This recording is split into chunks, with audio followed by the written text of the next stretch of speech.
Welcome back, I'm back, and I can hear the thunder outside. So, we got to a high of about 72, I think, earlier today, and tomorrow's high is going to be 27. There is a huge storm basically moving along that cold front, and it's kind of heading straight for me. I don't think we're in any danger of like tornado or anything like that, but high wind and hail, yes. So if the power goes out, that's why. Or if the stream dies, that's why. Hey there, Arch Clown. Welcome, welcome. So next experiment on trying to get my stream running smoothly again. Instead of having glitches every few moments. I'm using a different machine entirely. Normally, so now I can actually show you. This HP Omen laptop has been my streaming machine for the last couple of years. Using the exact same hardware on my daily driver, which I am not going to move right now because I don't want to mess with the cables at all. Everything seems to be going fine. And I can see the lightning outside. So my thought, I mean, I kind of narrowed it down to a problem with the streaming laptop. I'm hoping that just a reinstall of Windows, a fresh reinstallation of Windows will help. Oh, hell yeah. I love the new Tetris music. It's one of my favorite soundtracks. But yeah, I'm hoping that doing a fresh reinstallation of Windows might knock loose whatever was going on. If it doesn't, then that means it's a hardware issue, and there is no way in hell I'm going to be able to afford a new laptop within the next year. So I may have to just keep using my daily driver for my live streams, which sucks. I prefer to have a dedicated machine for it. At least, though, the way I've got things set up, I have all of my overlays and everything on an SD card. And basically all I had to do was back everything up on the streaming machine onto the SD card, plop it onto my daily driver, restore the backups, and for the most part, with a little bit of tweaking, I was good to go. Much less work than you might otherwise think. But, yeah. So I'm kind of happy and kind of pissed that I haven't had a single camera flicker in all the testing I've been doing and the streaming so far tonight. I am really hoping that it's a software and not a hardware issue on the old streaming laptop. Hey there, Infamous. Welcome, welcome. So, let's go ahead and fire up Phantasy Star.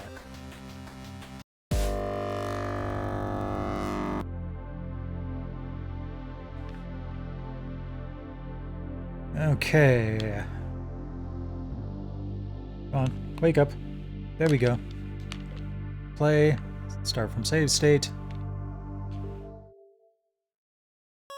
There we go. Okay. When we last left our heroes, we were heading all the way back to some ass place, and we stopped off in Pack-Attack. Has-Attack. Oh, no, actually, this is our destination. We're about to, use the sub parts that we found last week. So that will be nice.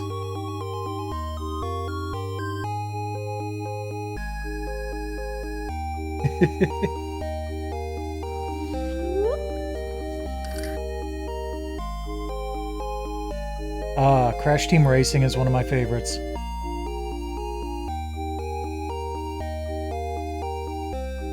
Sid cussing, oh gotcha.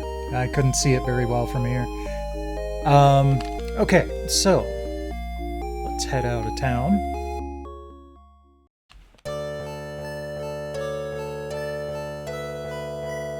And we should see a whirlpool somewhere. On the left side of the river, just south of Hazatak.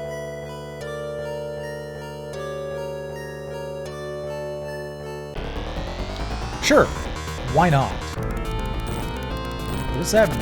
Metal sticks?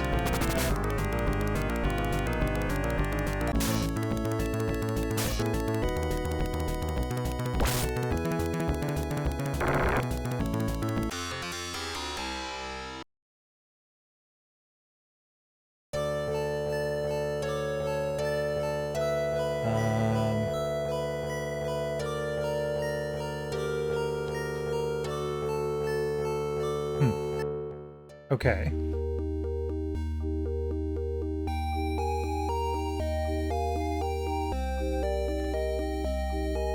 I mean, Crash Bash was never very popular, but I think that it should have been remade purely because it's like, other than Sonic Shuffle maybe, it's probably the best known non-Mario Party type game that's out there.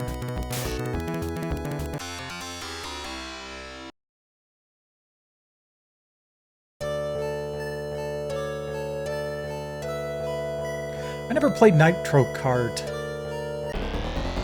Okay, I felt that thunder.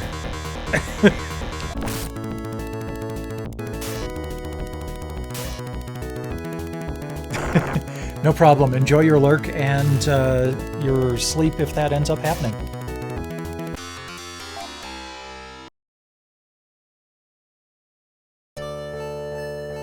I can't see a rusty walrus being a good thing in any game.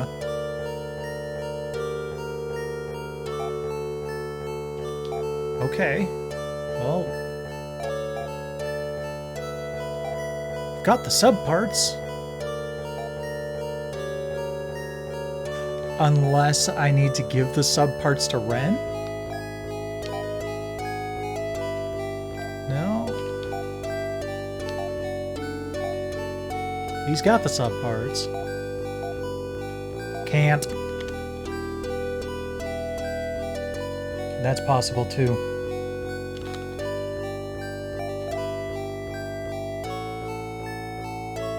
No, left as you're facing down out of town.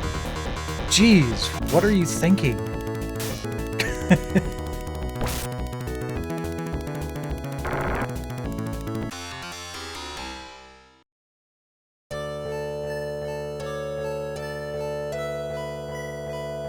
Huh, that's weird. Never noticed that,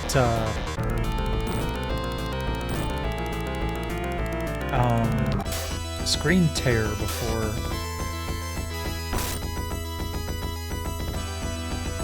And that is on my screen, on my TV as well. So that's not an artifact of the capture. Hey there, Morgana. Yeah. It doesn't have any HDCP like the PS3 and PS TV did. So you don't have to like strip that signal or anything. Although my setup actually does that automatically anyway.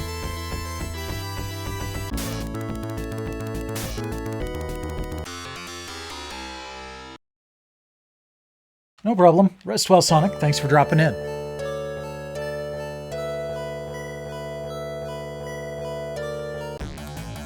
Oh, yep, there we go. Ren transforms into a submersible! Okay.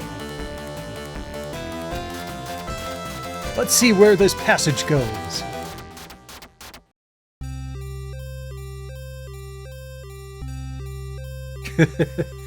This is a world within the world of Iridia.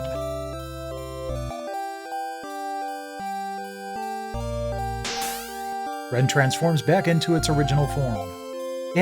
Interesting.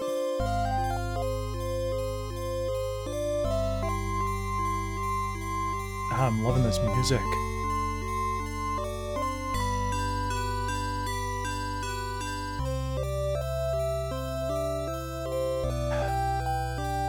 Not only is the music lovely, but there's like calm storm rumbling outside, and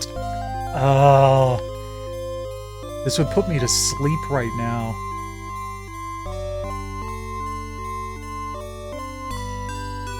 Okay, hold on for 1 second. What do we got here? 720p. Yeah. That's what I was planning on. Oh well.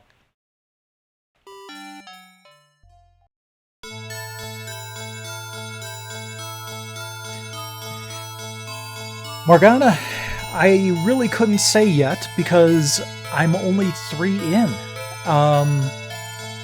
I'm working my way through the Phantasy and Shining series right now. So I've done Shining Force 1, Shining in the Darkness, Shining the Holy Ark, out of order, but I did that before I started this quest, and Shining Force CD, and I've done Phantasy Star 1 and 2, and now 3. The only Phantasy Star games that I've really played any appreciable amount aside from this have been Phantasy Star Online and Universe. But I have to say, out of the first 3, I kind of liked the first one. I'm a big sucker for the first-person dungeon crawler type of thing, and I really kind of liked that, and with the Switch version's quality of life stuff, it worked out really well.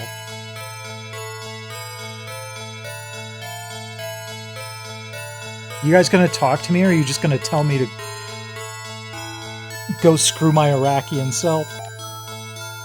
We've protected Laia for over 1,000 years. Cryogenic sleep has kept her alive since the war. This princess is Laia's younger sister. Strangely enough, she is also named Laia. Well, that couldn't have been too confusing. Mistoke on Frigidia holds a key to truth. Return to the desert and go southwest with Laia. The portal to Mistoke awaits you there. Laia entrusted the future to her sister.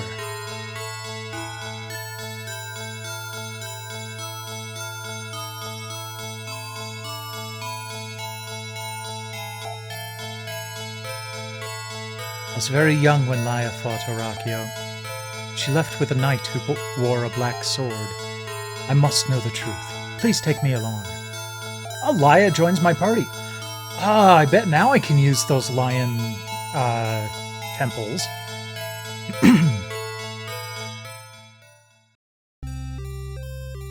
Everyone back on the GoBot! Unless there's a teleport temple around here.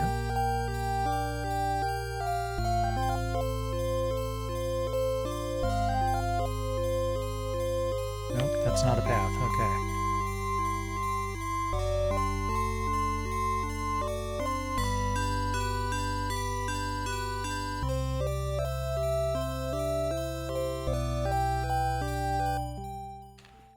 Okay, well, I didn't mean to go back in here, but let's try this.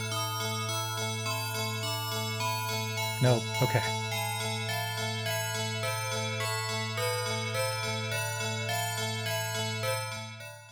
I'm sorry, I hadn't seen your least favorite part. Least favorite so far? is probably going to be Phantasy Star 3. That doesn't mean I hate it, but there are so many mistakes that they made that being 3 games in, they shouldn't have made.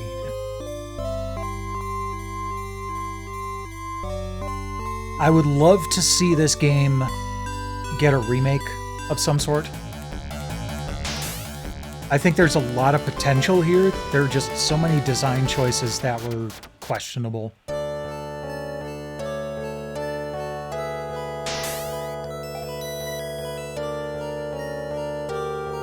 Yeah, it's also one of those things that feels more like a chronicle than an actual story.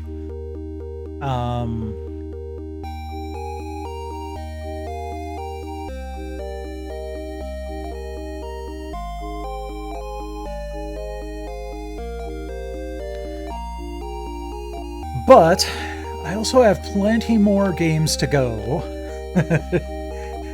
So I may find a new favorite, and I may find a new least favorite. I have absolutely no idea what to expect from Phantasy Star Zero, for example, or the PlayStation 2 Shining games. I've never played any of those.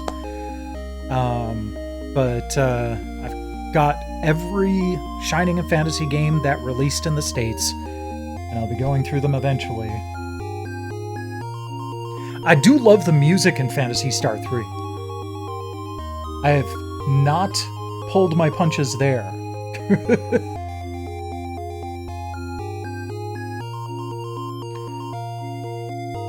Okay, let's see here.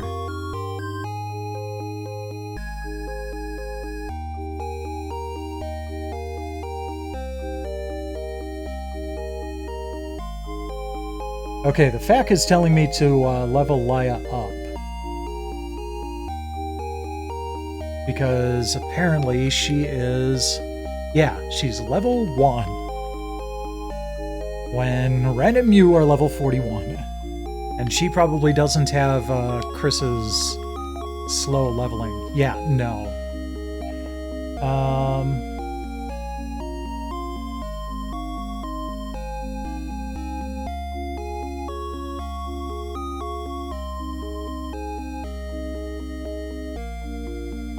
Apparently there are a couple of useful items for Laia in the next passage, so that'll be nice.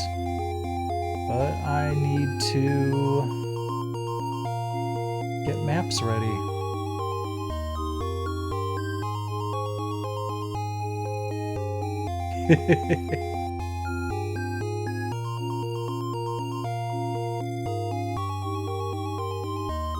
Okay, close all of that. Start opening up maps. Alright, so we need from Iridia to Frigidaria.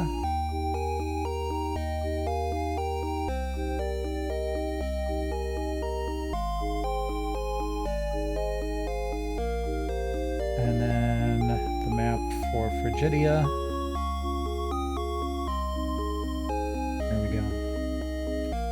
Be fine for now.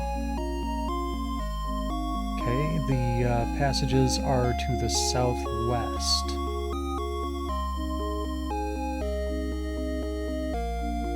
Ooh, pretty.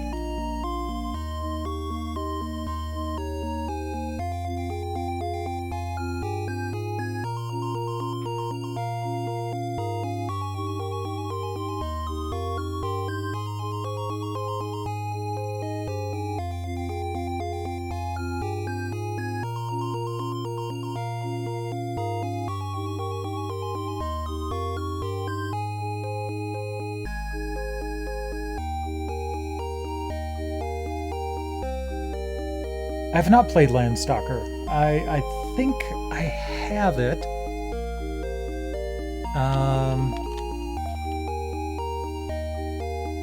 Actually, I need to save state anyway, because I prefer to save state after real saves.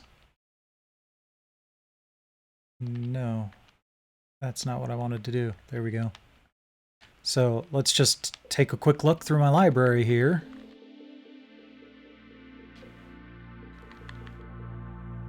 Yep, there it is.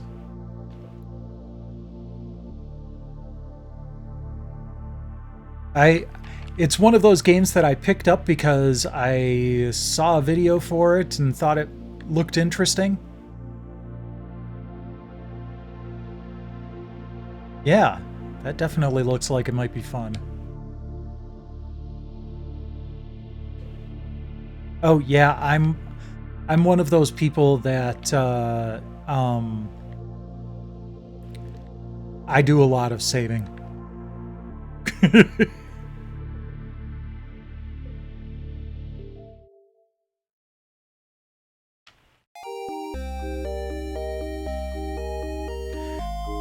Okay, we've got 4 people in the party again.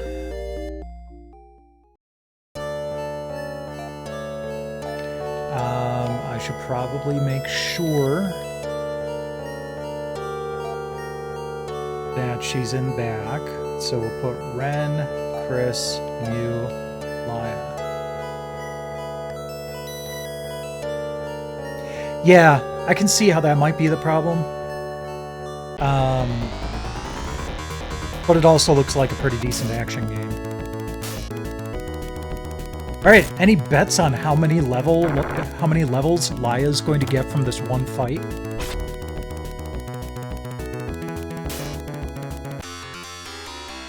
Wait, what? 12 XP? Oh, I was on the beach. Okay, how about this one? There we go, okay.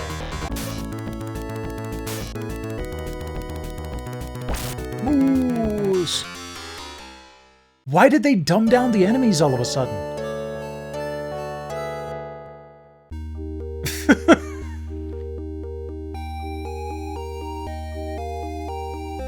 I just want to unpoison Ren here.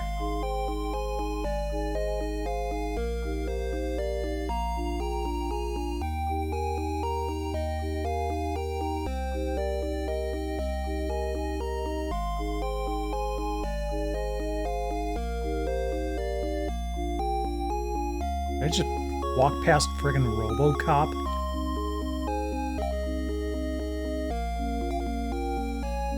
See, he said southeast. That's down and to the right.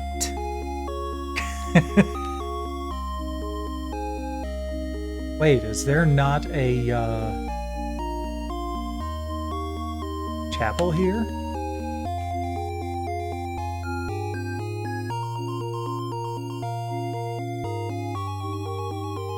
Huh, guess not. Well, crap.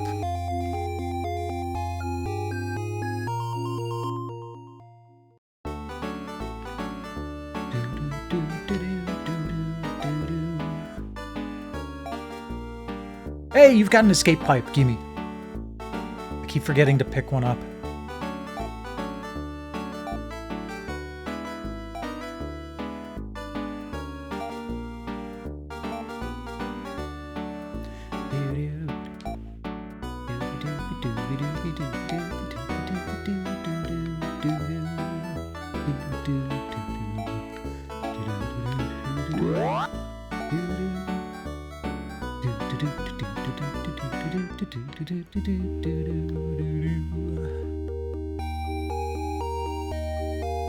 This music gets stuck in my head for most of the week from Tuesdays to Tuesday.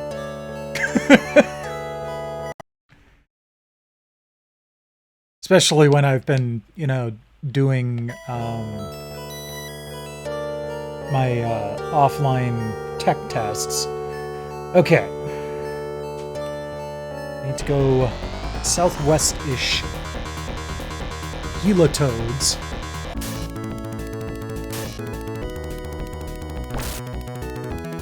Yeah, this isn't even the same level of enemy that I was encountering on my way in.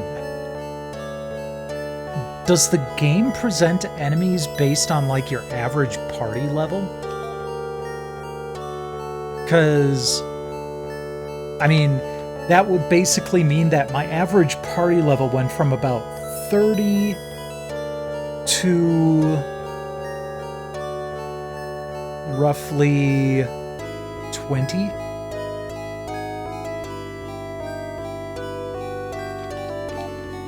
I don't know. The mobs I'm finding are weak even for level 20, I think.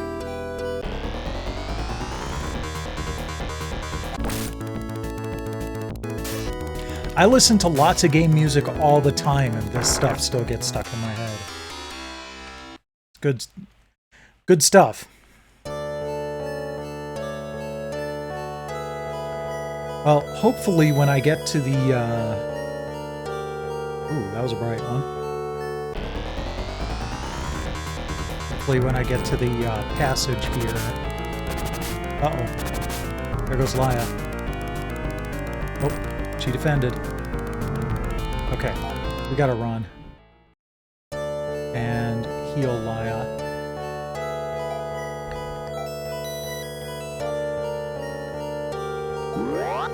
There we go. In fact, her being that weak... Mystery Star! We are going to do another save state here. Love this music, too.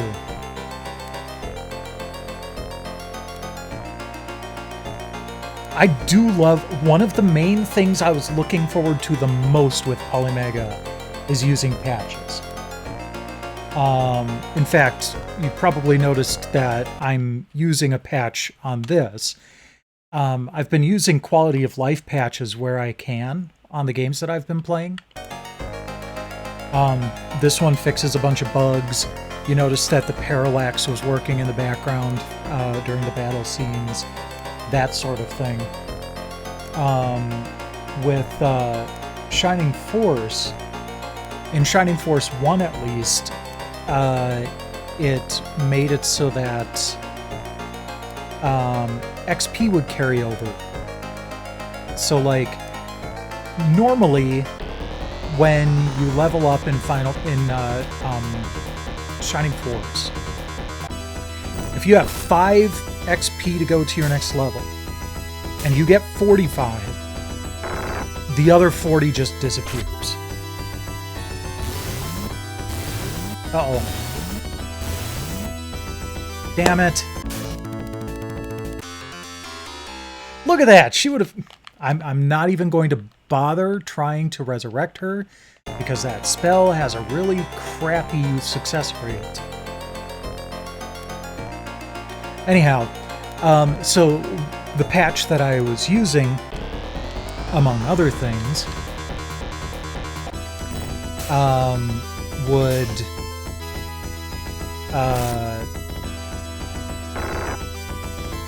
allow that 40 to roll over to the next level.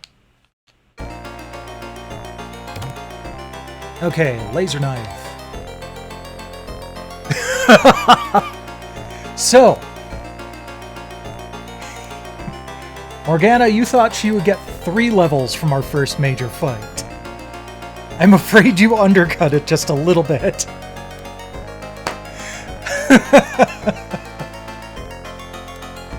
Good God. Okay. First thing I'm gonna do is have Mew heal her, because it didn't, like, give her full hit points as she leveled up. She got 17 levels from that one fight. Let's see here.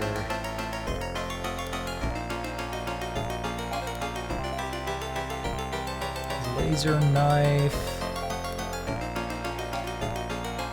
Can Laia use that?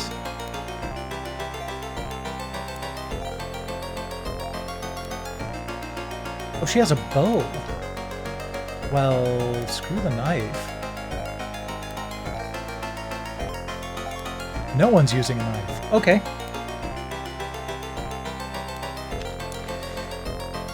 Fine. Let's just move on then.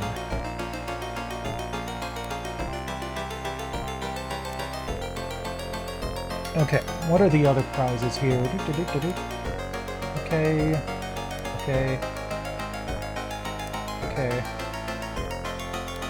Well, figures that the one that I went for without paying attention to whether it would be worth going for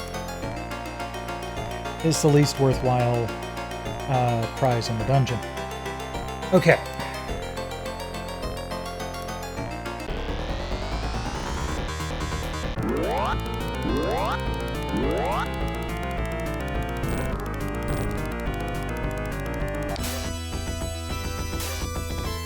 Sure is a good thing I healed Laia.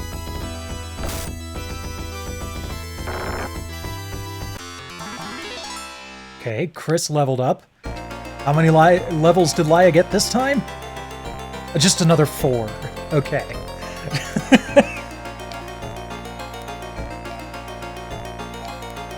Oh, that kind of sucks. Her technique points also have not been going up.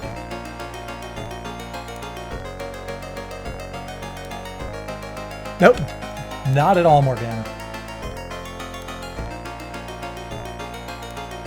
People come to my stream and, you know, okay, I'm not gonna lie, those are kind of nice. People come to my stream, they, and some people have said that they feel slighted when people open up your stream and then keep it on in the background while they do something else. I'm freaking honored when they do that.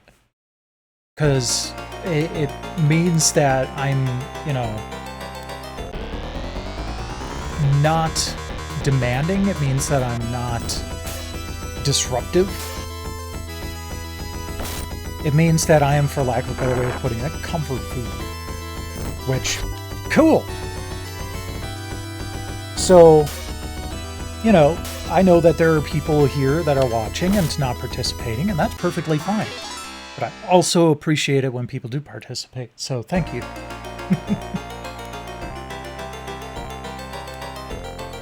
Okay.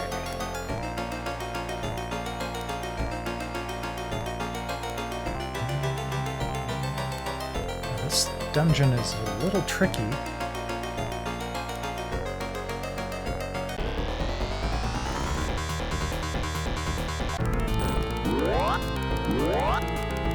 Yeah, you go ahead and keep healing yourself when you haven't taken any damage. I'm fine with you wasting your turn like that.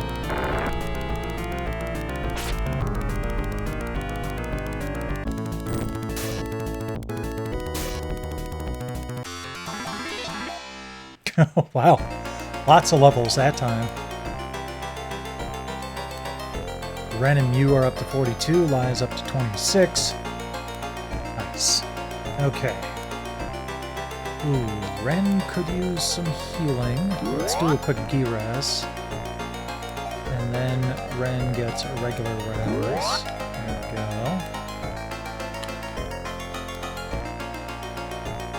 I figured.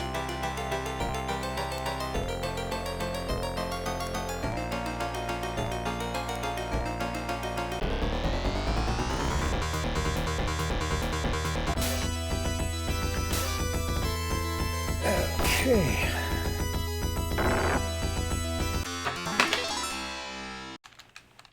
I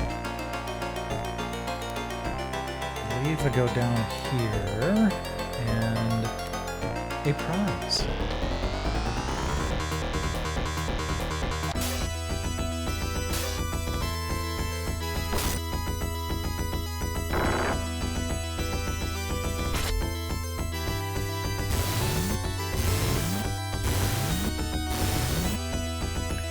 Ouch. No kidding, Laia gained levels. Okay, ceramic crown, good. That is something that Laia can use.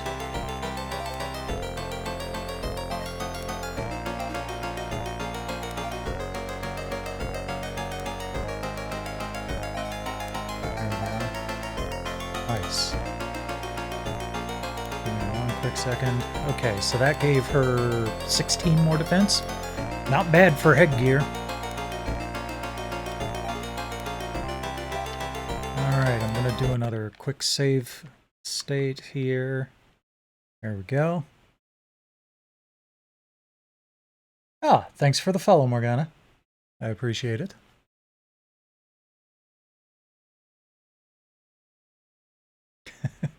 Okay, maybe I should have some sort of camera on my face so it doesn't get completely washed out when the the light flashes happen. Okay. Do-do-do. Do-do-do.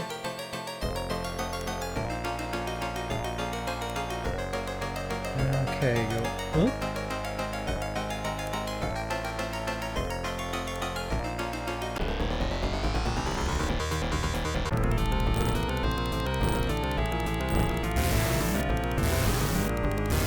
Definitely gonna need to heal Laya after this one.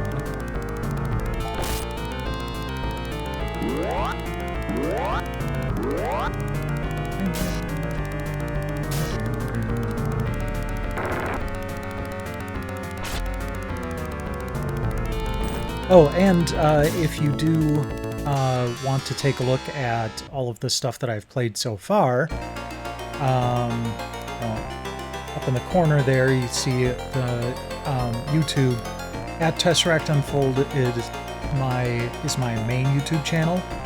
At Tesseract Uncut is my Twitter VOD channel, or Twitch VOD channel. So you can go back, and I started putting everything there, and I want to say 2019. Stuff from before that would be on my main channel, but I forgot to heal people. Let's take care of that. Hey, Laya, do you got any? Good.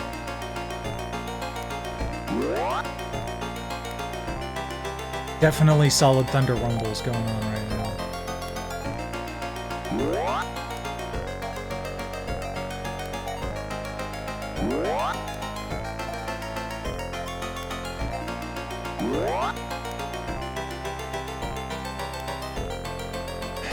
I'm not quite sure. Okay, so that 11 there, that's not how many technique points it costs.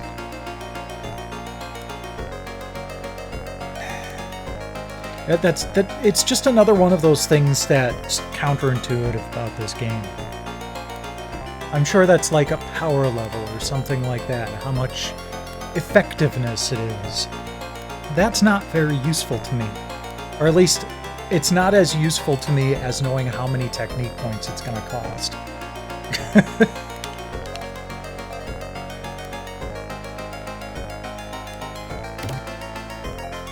Force staff. Alright, well, I guess we're going to get a mage for our last party member.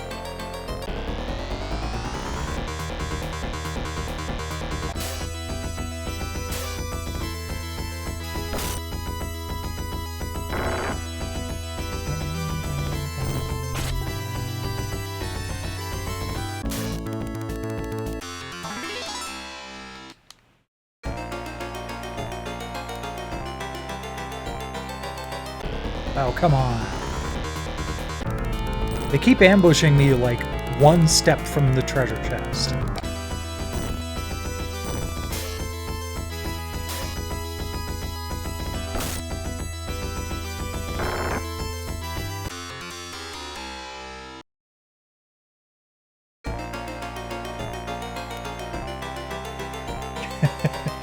Actually, so I skipped Sword of Haja because Shining Force CD is basically a remake or a remaster of Sword of Haja. So I didn't feel the need to play it twice. Whoops, I need to hand the item over first.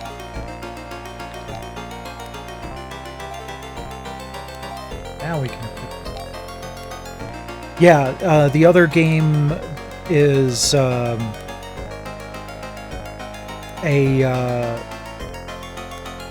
Game Gear Shining Force game that never actually made it to the States. originally, until Shining Force CD. Okay, what do we got? 122, or 22 more attack. Not bad. I'll definitely take it.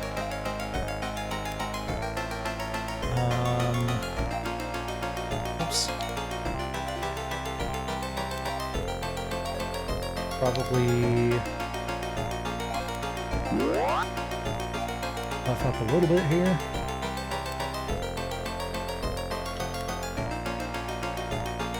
So yeah, the next Shining Force game will be Shining Force 2.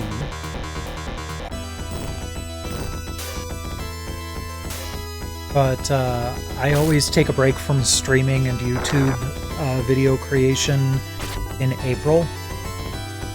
So I'm hoping to get this done before April, which I should be able to do so. And then I think I'm going to hold off and not start Shining Force 2 until May when I start up again.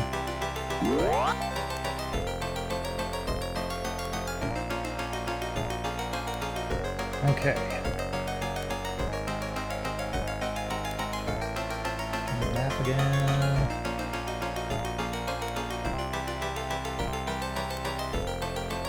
Okay, got it.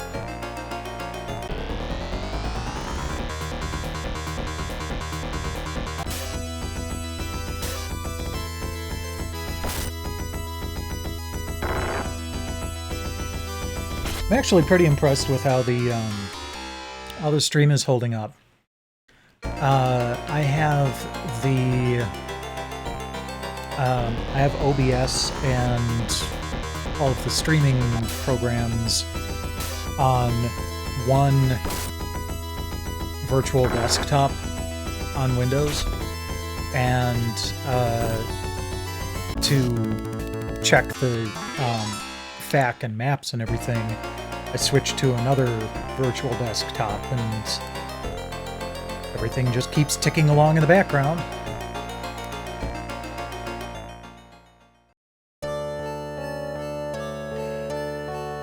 Okay.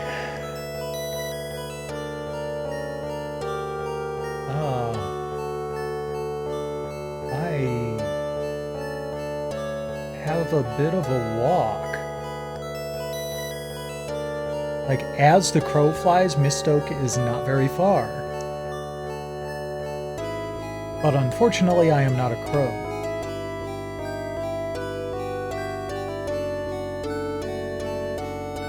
So I have to go all the way around.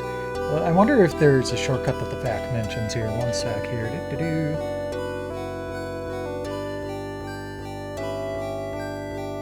Okay, yeah, you do have a long walk.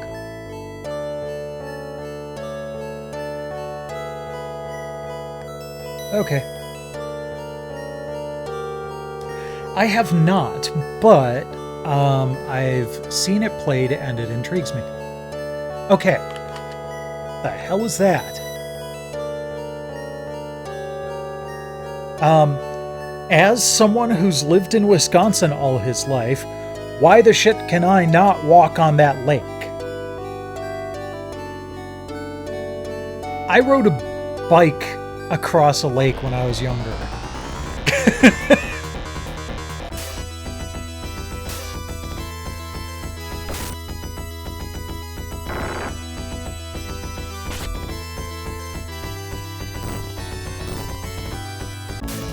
Oh no, 2 points of damage. How terrible.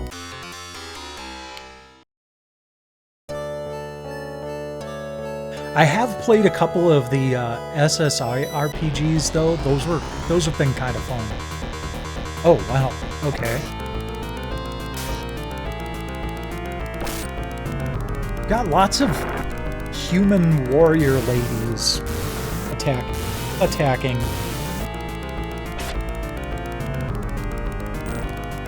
Kind of a weird state of affairs. I haven't run into very many mechs. I wonder why that is. But yeah, so I played I'm looking at my shelf here. Buck Rogers' Countdown to Doomsday on the Genesis. I played that before I got the Polymega, so I actually streamed from Sega Nomad. And then when I is it when I got Polymega? I can't remember how I played it, but I also played the Order of the Griffin on the TurboGrafx 16. That one was pretty fun.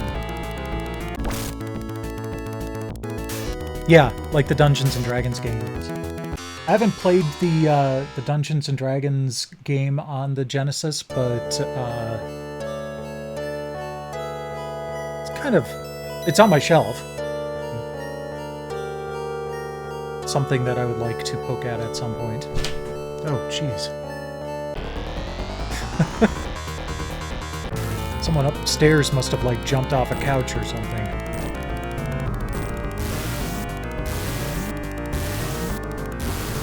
My neighbors are being especially fidgety tonight.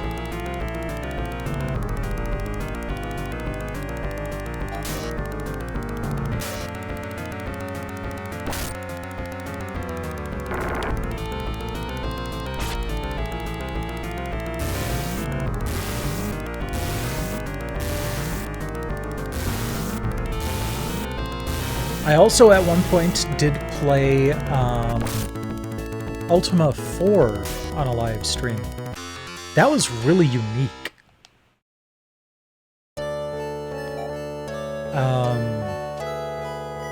I played the Sega Master System version, and yeah, because that one has been pointed out as the best version of the game.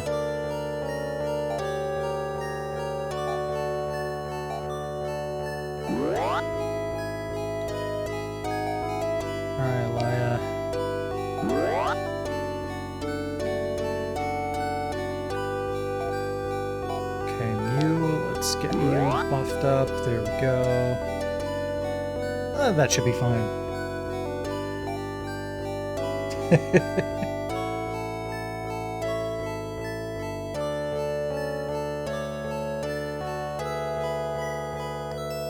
Well, at least you're spending those points.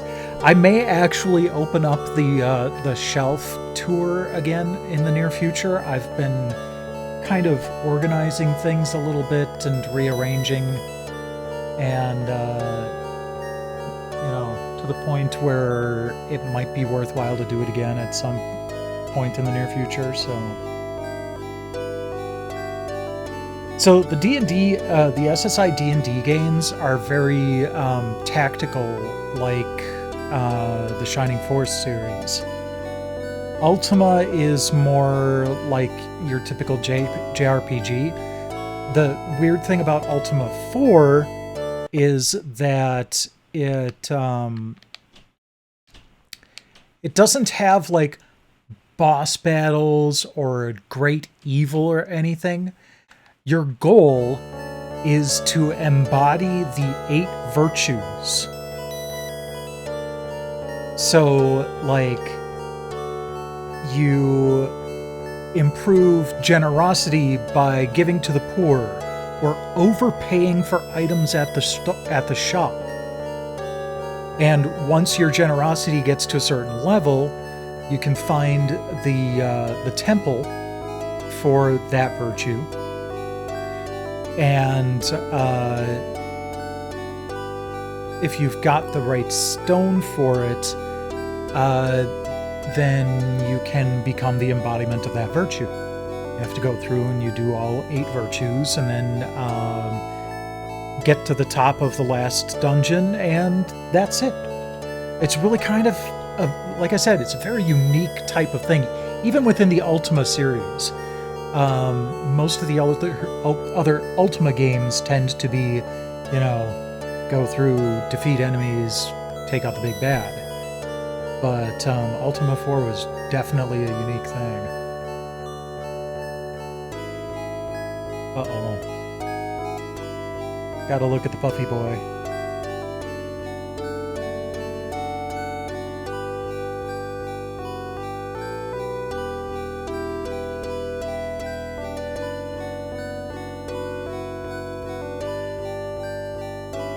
Whoa! What spooked that tail?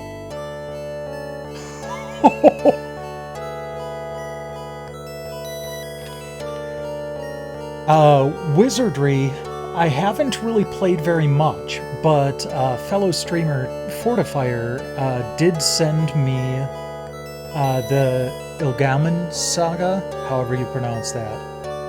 And it's a compilation of the first 3 Wizardry games for the PlayStation. And even though it was only ever released in Japan, it is playable in English.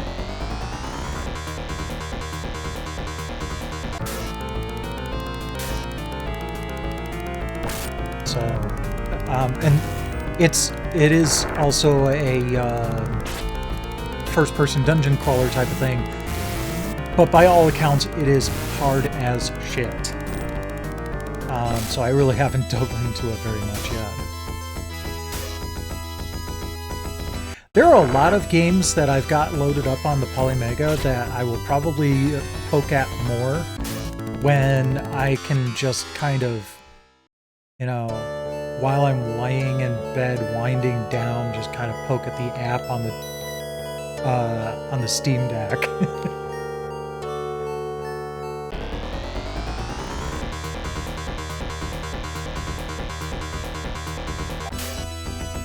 Oh, there's some robots.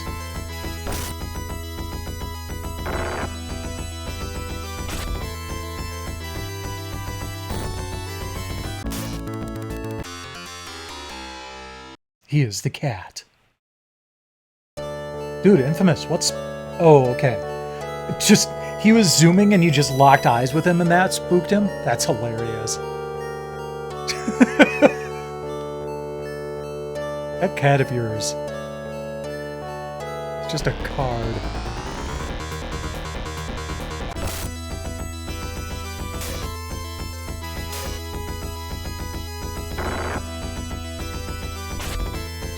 By the way, I did see your Armengard redemption. We'll do that toward the end of the night, like usual.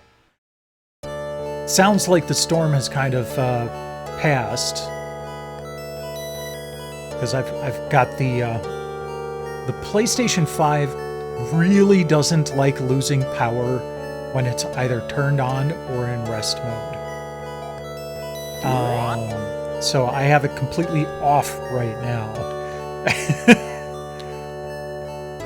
But we'll take a look at Armengard toward the end of the stream tonight. I do enjoy modern games. I have not played much Etrian Odyssey. I don't tend to play the Switch very much. The next game, well, aside from, of course, Final Fantasy VII Rebirth, the next RPG I'm looking forward to is Saga Emerald Beyond. Huge fan. Saga Frontier is one of my favorite RPGs.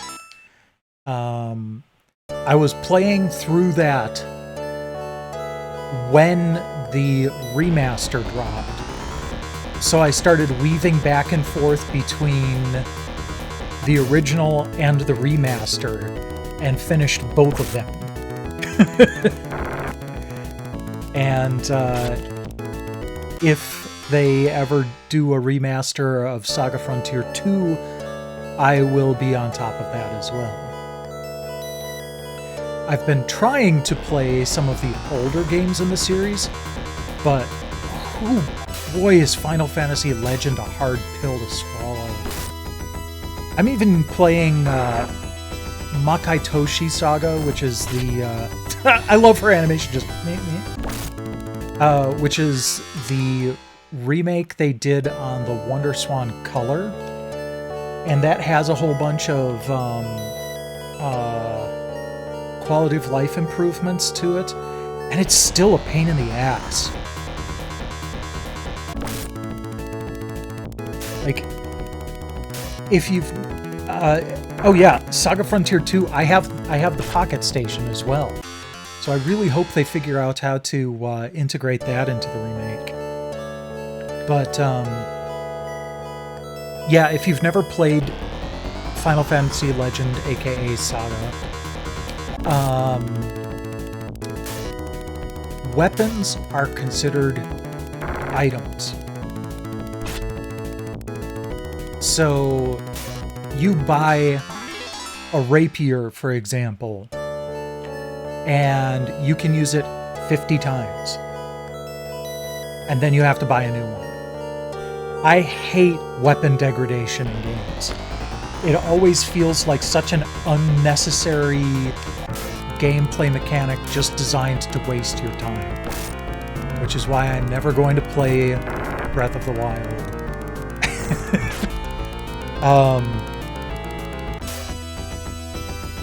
But yeah, so I'm struggling with it, and I'm kind of even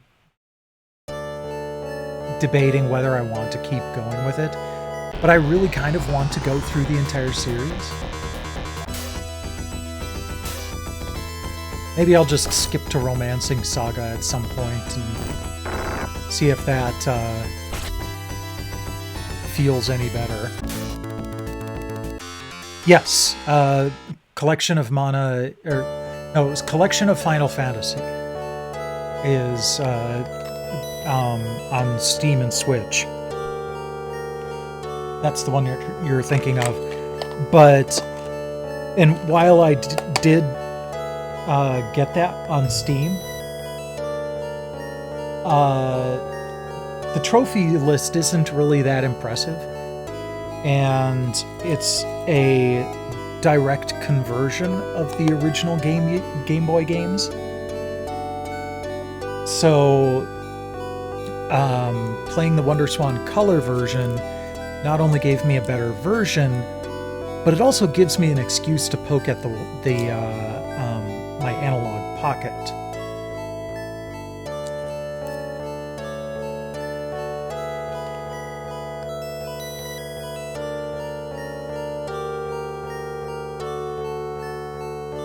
Suikoden probably isn't really on my radar, I'm gonna have to say. Because aside from the Saga series, I also want to play through the Wild Arms series again. And that one's nice because I can play 1, 2, and 3 on the PlayStation Network and get trophy support. And the trophies, the Platinum trophies for 1 and 2 don't sound like they'd be that impossible to do.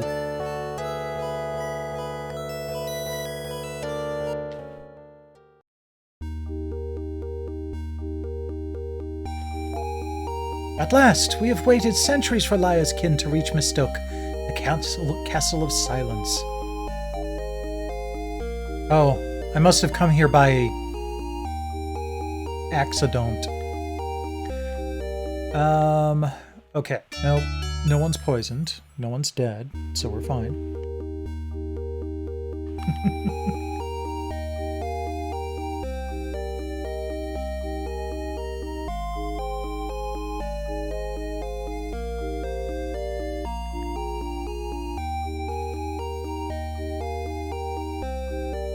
But also, as far as the Wild Arms series is concerned, I'm kind of, like... I don't think I'd stream 1, 2, or 3. Even though I'm very tempted. But 4 and 5 and XF are kind of tempting. Simply because I don't think I've ever seen anyone stream those.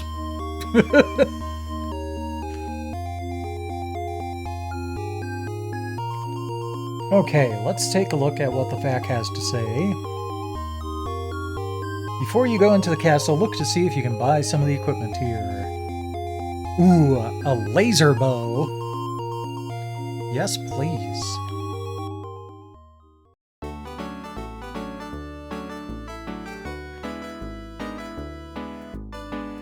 says if you don't have money, don't worry about it. It's not a big deal right now. Well, yeah, but I've got like 90K. Oh yeah, this isn't a problem at all. Okay, get the laser bow.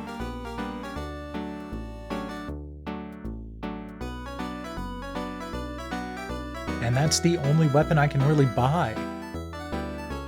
Okay.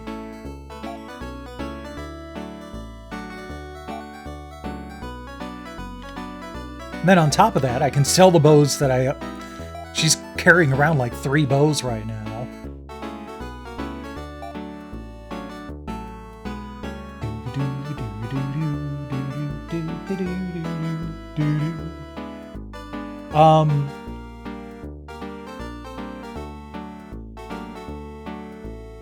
Well, minus 12 for free dive, plus minus 4 more for not streaming in April.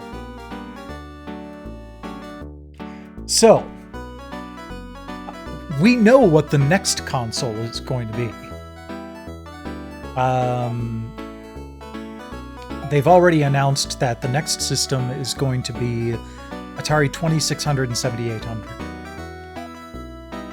So that one's easy. And then the Game Boy Color emulator has not been deployed yet, but that's going to be in there as well.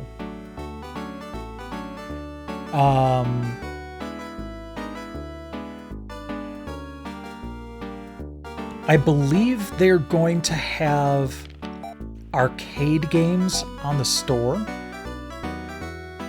So we could kind of consider MAME, in a way, as a system that they're going to be supporting. GameCube and PlayStation 2 probably not going to happen. PlayStation 2, not necessarily a power issue, but probably just having to go through, and their target is like 90 or 95% accuracy with their emulator. They would have to test over 3,600 games, and they don't have a big team.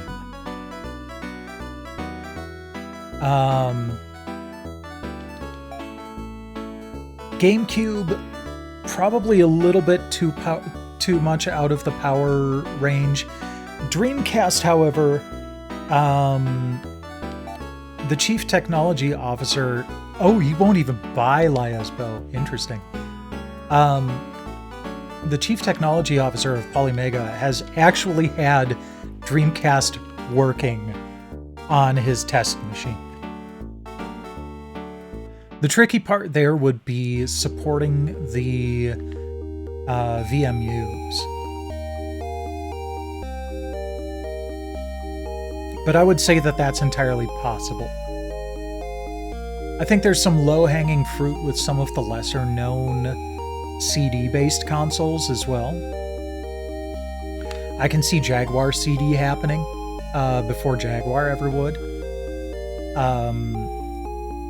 I can see, 3DO or CDI or CD32, that kind of thing.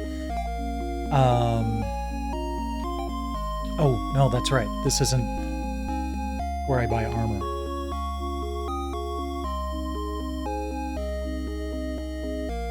But also, they're working on their own games. When the store launches, they're going to have games that they've made in-house.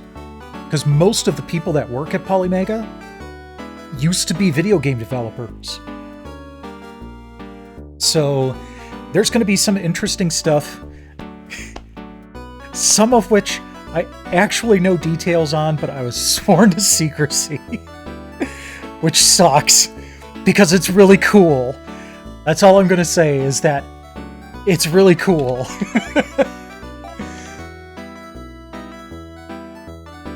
But yeah, so they've got some interesting stuff. 2024, if they hit all of their targets, it's going to be pretty sweet. Because you've also got the light gun coming out later this year too.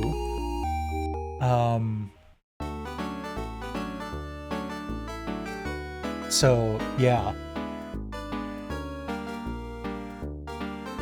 Oh no, seriously, whatever you're thinking it is, you're nowhere near. Oh, see now, here we go. Here's the expensive shit. Planar arm? Interesting. I don't believe that the Royal Fib is 47,000. That's a lie. Okay, so Royal Vest.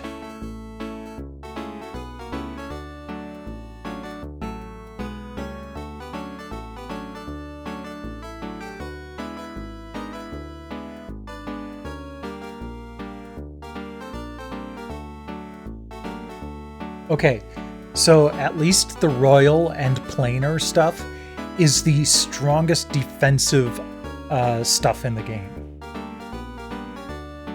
So once we buy this stuff, we don't have to worry about buying anything else.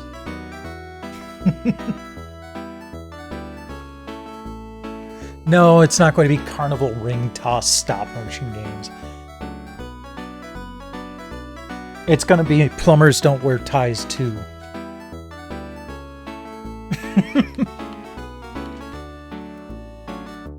Okay, so Royal Vest for me.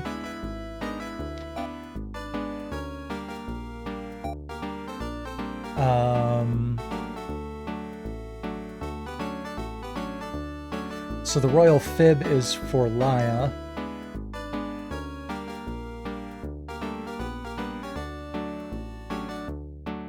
The Planar Armor is for Chris. So we should probably get that.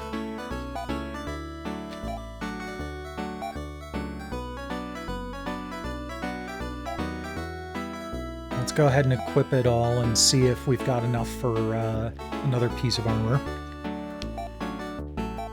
Oops.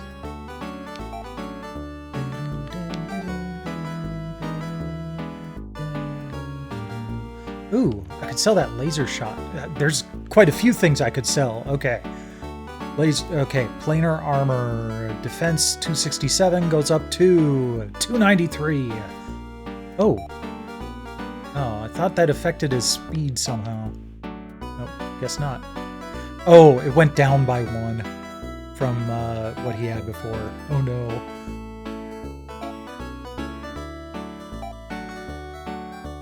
Okay, and Mew. Equip your Royal Vest.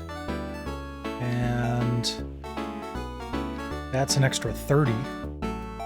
Very nice.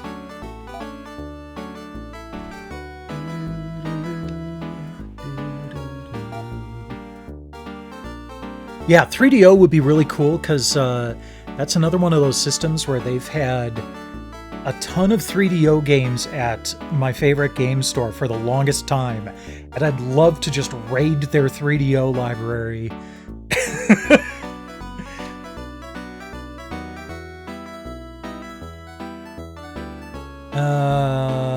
Okay, so let's go ahead and sell some shit.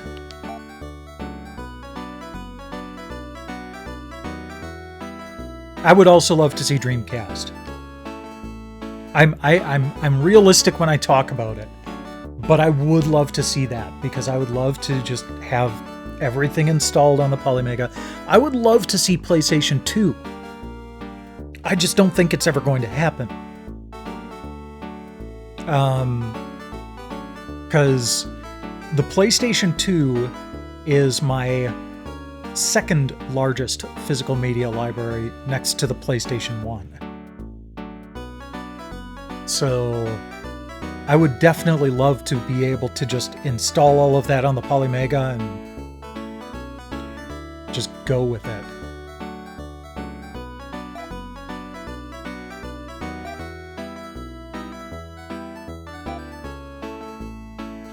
Nope. Sell. Okay. Sell the Laconian armor. 3050.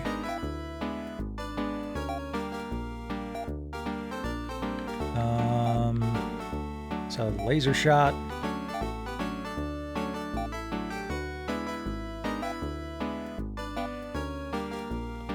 Sell the laser sword.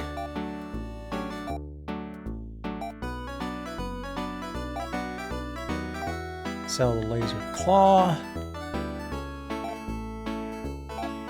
Okay, I think that's all that Chris has to sell. How about Mew? Ceramic vest.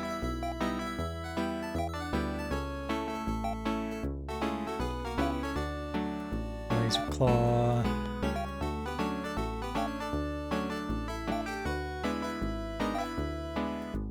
Hunting band. Okay, so I think that's it for her.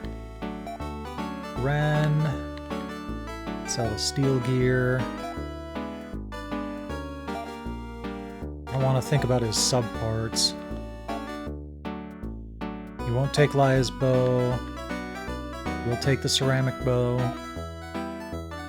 Okay, we're just a couple thousand short from being able to buy some more weaponry, but we're getting pretty decent cash.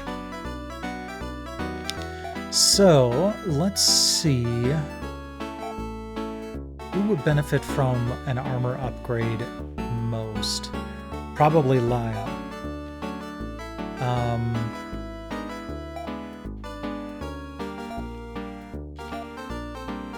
Yeah, Ren's defense is 211. Laya's is 145. Yeah, Laya's defense is way behind everybody else. Yeah, she just has the Fibleria. She would get another 30 defense from the Royal Fiblera.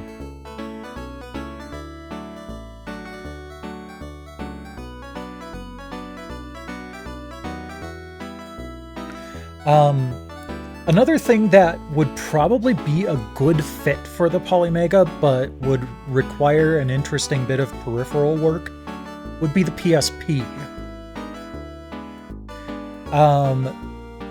I would love to see them somehow make a UMD drive module. But that seems to me like it would also be a good fit for the Polymega. I just don't think it's going to happen. I'm kind of looking around at my shelves to see if there's any other system that would probably work well for it. Oh, they do want to do Sega Master System. They're just not sure on how they want to do it yet. Also, the same goes for stuff like the Commodore 64 and the Atari XE, or the Atari home computer stuff. The tricky part there is keyboard support. But it's stuff that's near and dear to EC's heart. It does not, unfortunately. I tried it.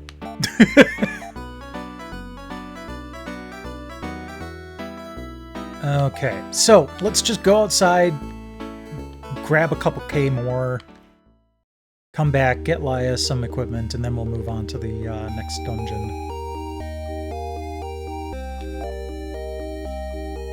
And I did rest, okay. MSX would be interesting. The only problem that I have with it is that it's really hard to collect for in the United States. I mean, the Neo Geo CD is hard enough to find stuff for.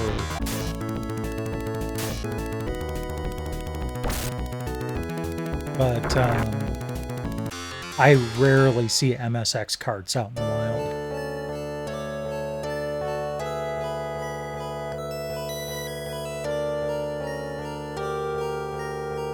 So, Intellivision, ColecoVision, and Jaguar, it would be interesting to see them put out a universal number pad controller that would work for all three. And, you know, then maybe just use a single module with adapters.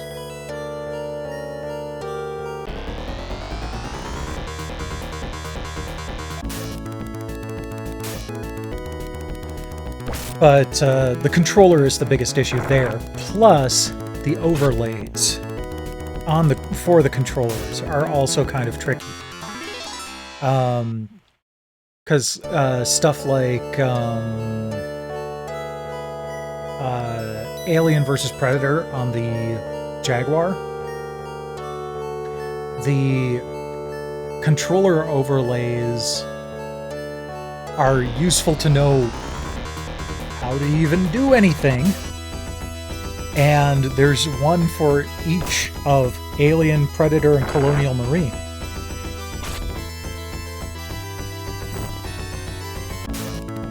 And then also ColecoVision and Intellivision, they also have those overlays that are pretty important to have around.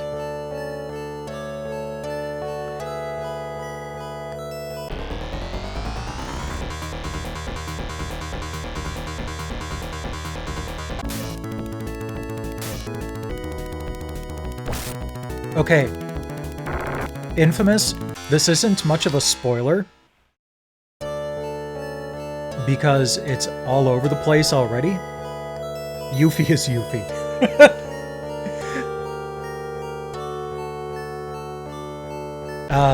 Final Fantasy VII Intergrade, which is kind of an additional, almost like a DLC, but kind of standalone thing that happens after Remake, is all about Yuffie.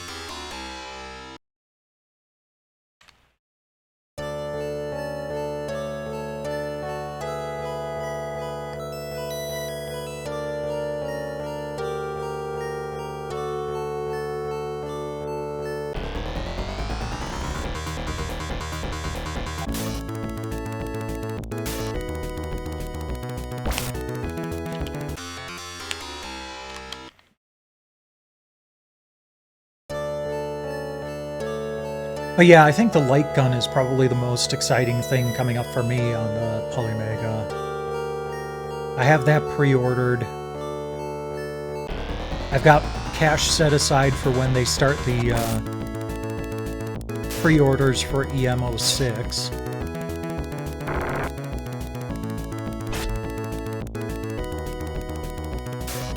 And I've imported all of the Game Boy and Game Boy Color cartridges I could. So those are ready to go when Cerberus hits.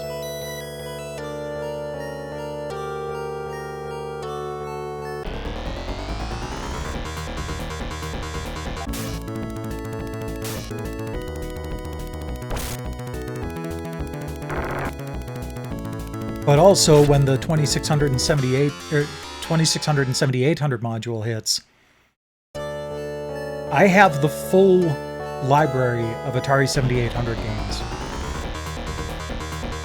So I will have a special thrill installing all of that.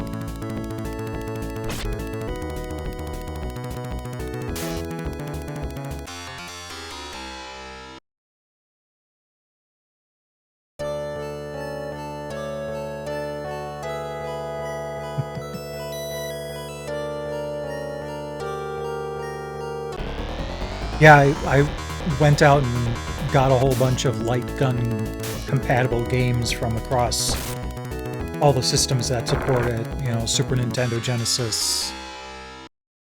And then, of course, there are a couple of light gun compatible games on the 7800. PlayStation, Saturn, yeah. So I'm definitely ready to go, and when the light gun hits, I will be doing a non-Tuesday stream for that.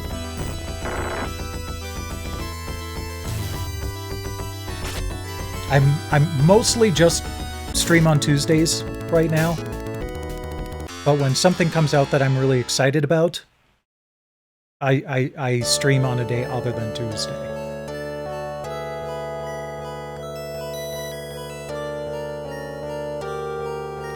How are we doing on cash? Okay, we got enough.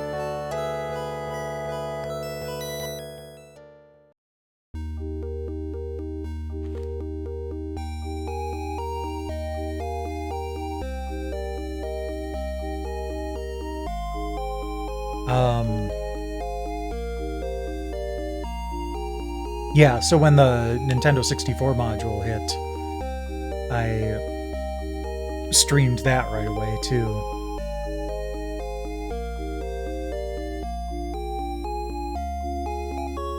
Okay, gonna take a good night's rest first.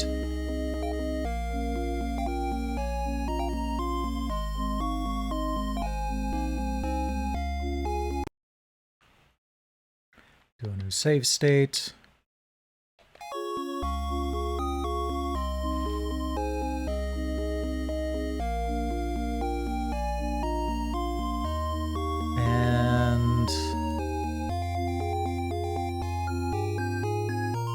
Get me some new armor. Well, not me, but Laia.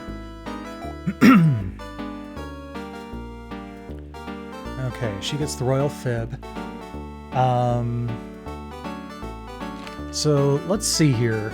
Well, let's just go ahead and buy that first. Oops, no.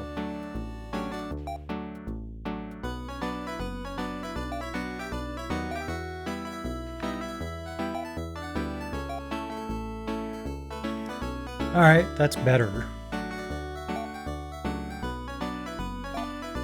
Okay, so Ren currently has a ceramic protector.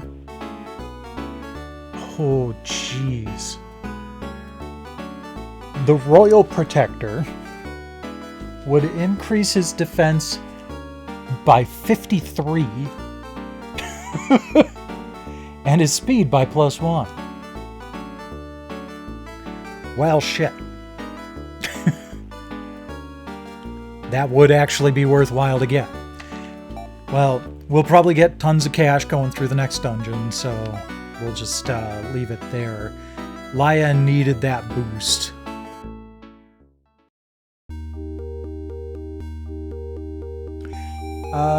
Yes, Teary Lump and Siren Tree.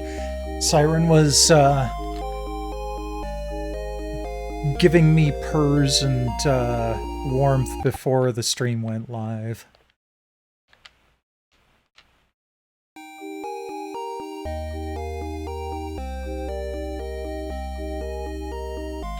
Okay,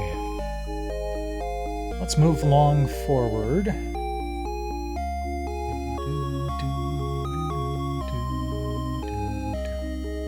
Okay, I'm gonna need to get the map ready.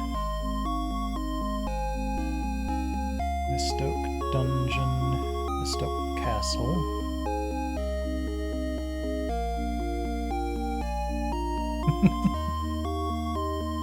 That's what they've been doing. Well, okay. Tiri is not a lump on the couch. She's curled up in her little sling right now.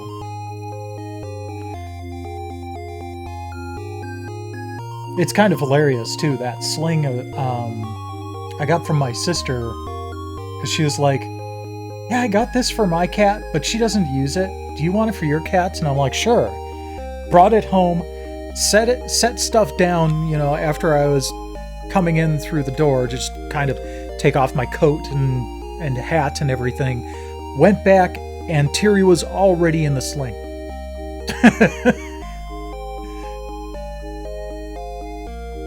Okay, this dungeon looks complicated, but I don't think it looks that bad. Yeah, that was the worst part about Phantasy Star 2, it's those dungeons. Good God. Those things were a pain in the ass.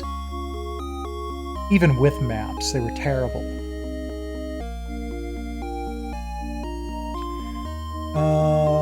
Okay.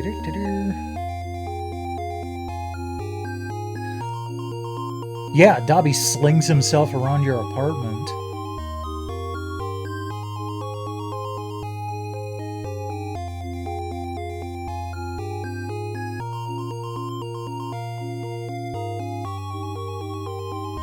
Oh, I see.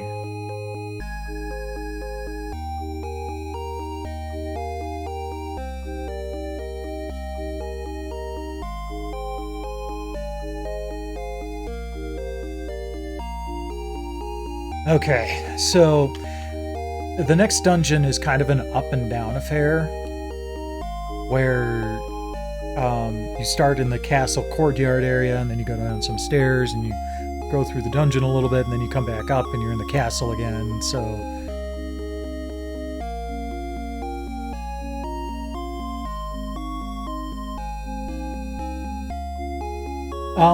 I can't say that I do a lot of movie collecting, but since I got my Pioneer Laser active, I have gone out of my way to grab some laser discs.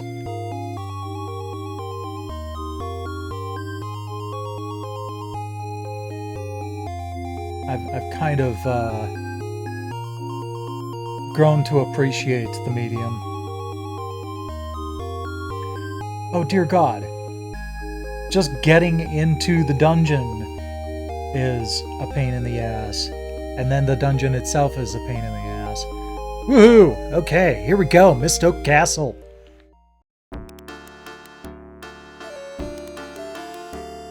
But I do have some DVD and Blu-ray sets. Most notably, I got all 5 seasons of Babylon 5 for about $15 for the entire set.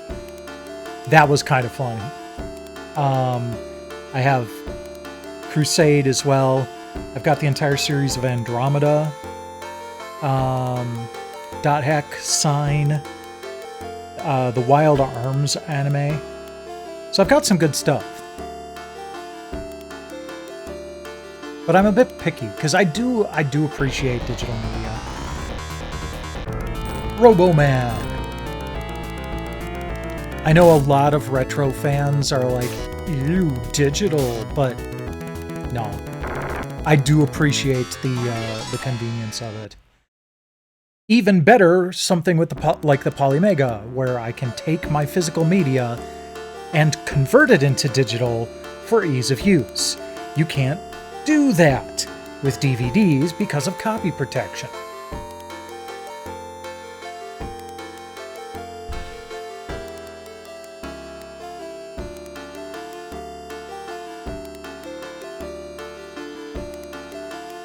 I have one Laserdisc game, and that's mostly because they are really damn pricey. The one I got was like $70 or $80, and that's one of the cheaper ones.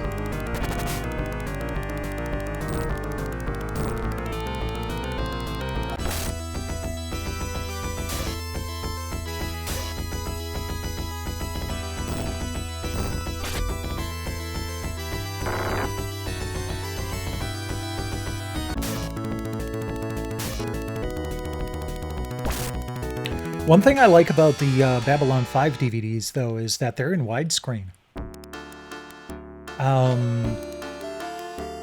Despite the fact that, you know, the series aired long before HDTV, J. Michael Straczynski shot the whole series in 16:9. And then when they aired it, they did pan and scan and cropped it down to 4:3. So, you know, when you watch it now, it feels perfectly normal. Like, even the HD remaster of Star Trek The Next Generation feels weird because it's in that 4:3 form factor. But, yeah, Babylon 5 is all widescreen, so it just looks right to, you you know, our modern sensibilities.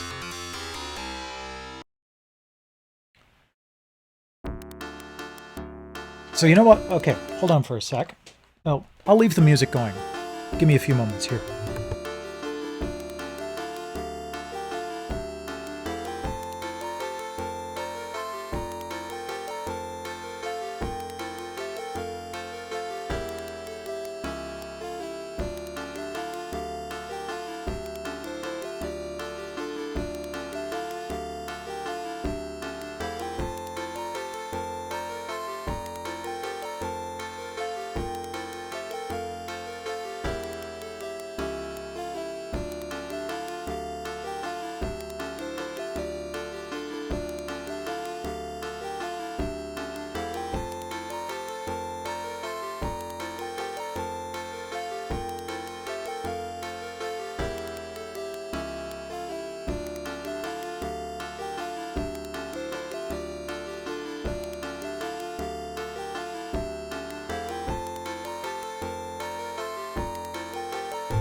Okay, I said I have I have one Laserdisc game, and that's just like a specifically laser active game. This is Hyperion. It's very similar to the likes of Sylphid in that it's a space shooter where you just have a little graphic on the screen for your ship and a video playing in the background with your scenery. So nothing too terribly special. However, there were games that were designed to be played on regular Laserdisc players. And I'm not just talking about stuff like Space Ace and Dragon's Lair. Everybody knows about those. This is a mystery disc. It's actually a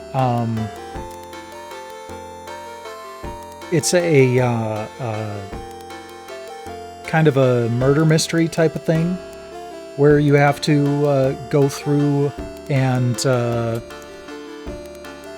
you know, solve the mystery. What's funny is I am actually recognizing at least one name on here. One of the characters is Natalia Nogulich, who played an admiral on Star Trek The Next Generation. I can't remember her name offhand. This is another one from the same one, and this one is a little bit more well-known for featuring Leah Thompson as one of the characters.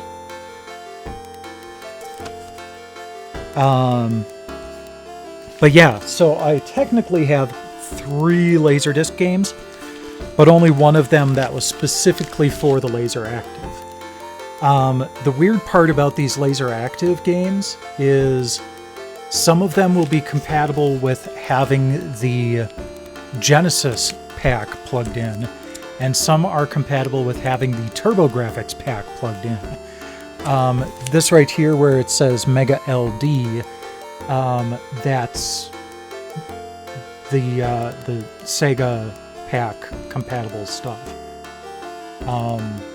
So I can actually play this because I don't have the TurboGrafx thing. But yeah, so it's kind of an interesting set of things. Wow, 851 Laserdiscs. I've got like maybe 30 or 40, and a good chunk of that was a bunch of Star Trek The Next Generation episodes that I found for like $5 a piece at one point.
Here you go, Infamous. You get a freebie. Hi, Siren.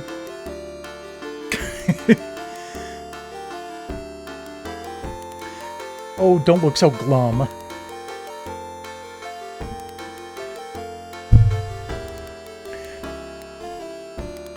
I also have a lot of Monty Python's Flying Circus episodes. But yeah, the packs, it's kind of funny because, like, I paid, I can't remember if it was 600 or 700 for my laser active with the mega pack in, and a copy of Willie Beamish and the original 6-button Sega Genesis laser active branded controller.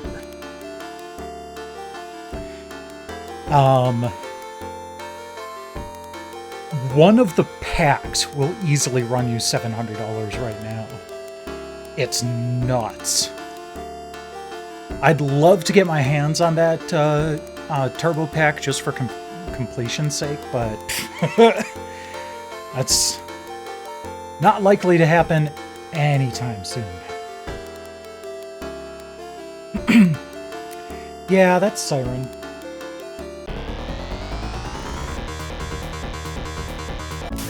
Terry's still napping. She didn't get disturbed by me chasing Siren down across the apartment.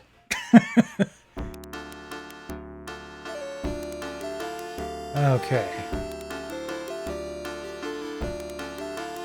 Map. Yep, we do want to go south at our first convenience.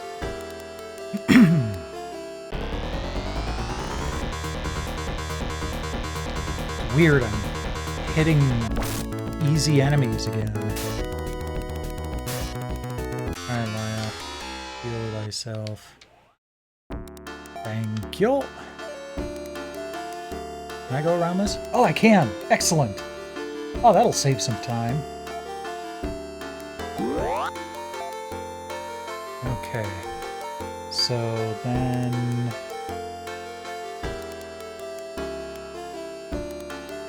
I thought I was going to have to go down and around that line of trees.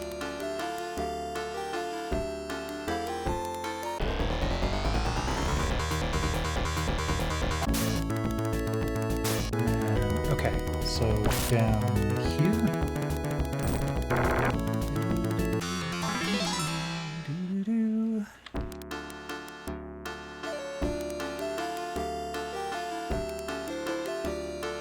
These guys take a couple of hits. Nice.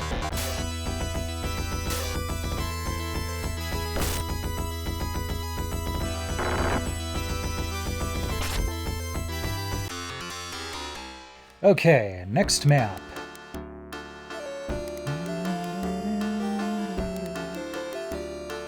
Ah, well, that's good. There's only one other stairway that I can access. That makes things a little bit easier.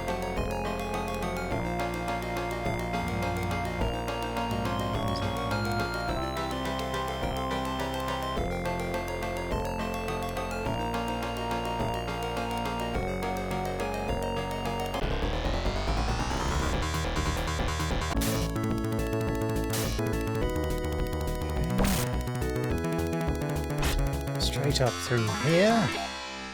Then take a left. Over to your uncle, there's the staircase. Things up with the music sync.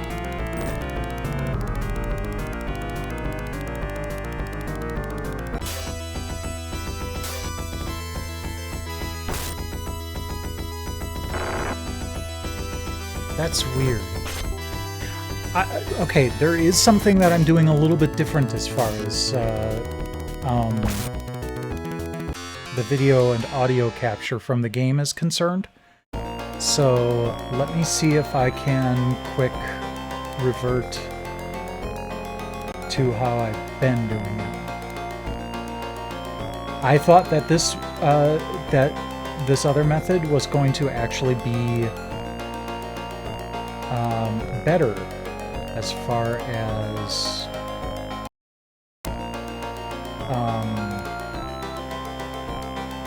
simplifying the audio. But I guess not.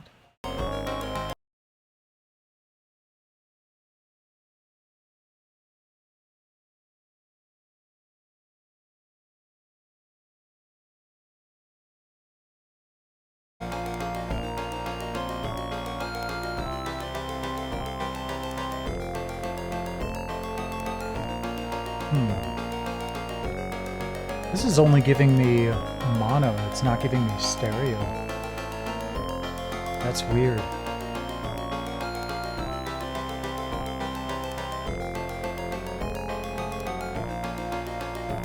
Fine until a few minutes ago.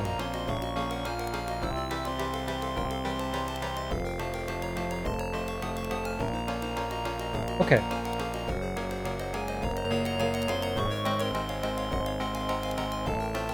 I'll put back to how it was then, and we'll see if that,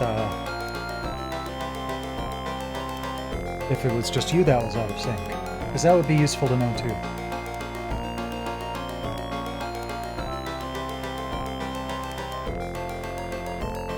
Okay. It's obviously something that I can't really monitor. I can visually see how the stream is going, but I can't really listen to it. And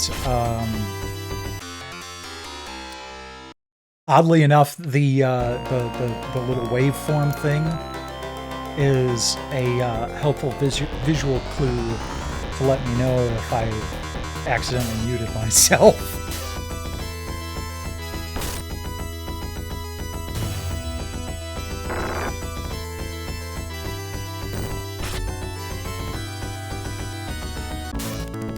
Okay. I appreciate it, though. Okay. Chris, you could probably use some health. There we go. And you and Ren could probably use some health, too.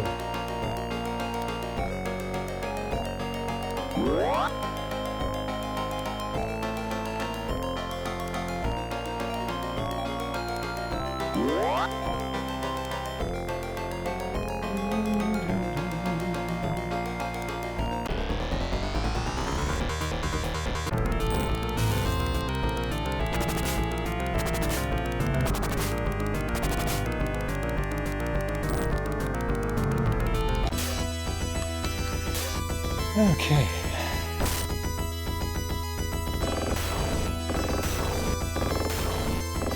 Well, and I know I haven't really noticed any flickers tonight, so that's a good sign.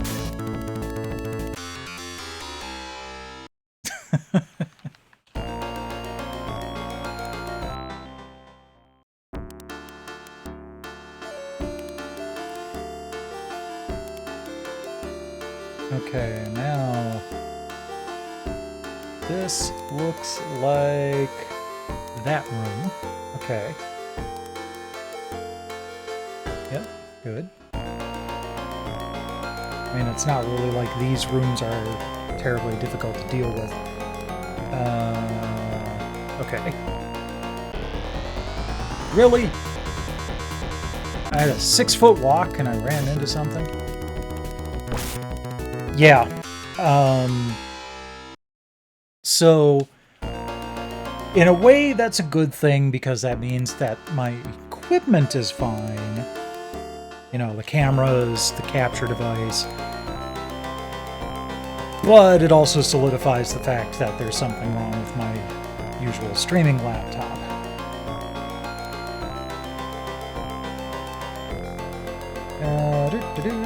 Okay.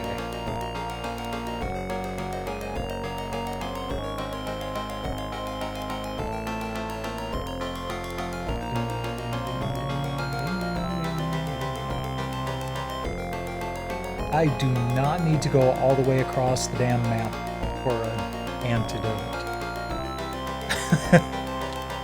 I'll grab the Trimate on the way.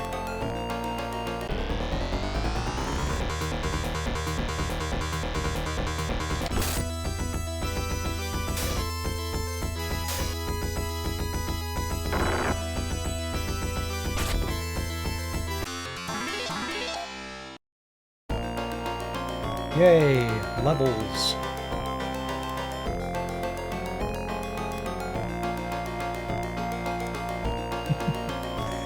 Siren's back on the cat tree.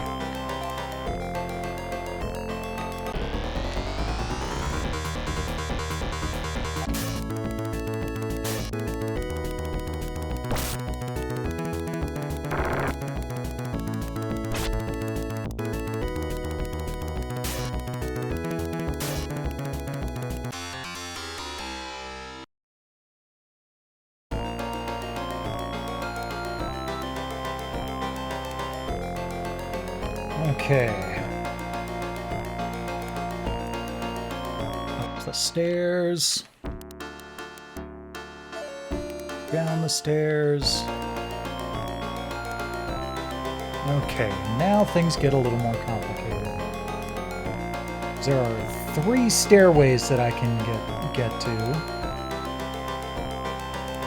Alright, so I need to get to that. Oh, that's easy enough. Okay. Only confusing if you don't have the map, I guess.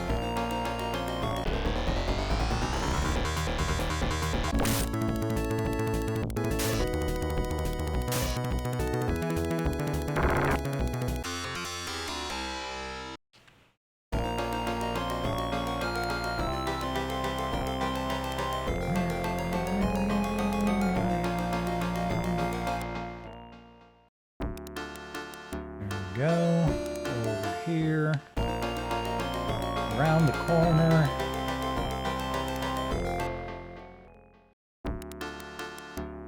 and there we go.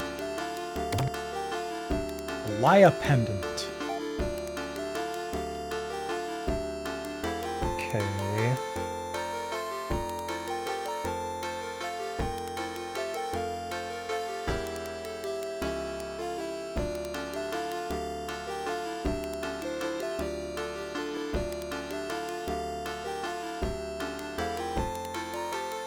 Okay, before you leave, use the Laya pendant.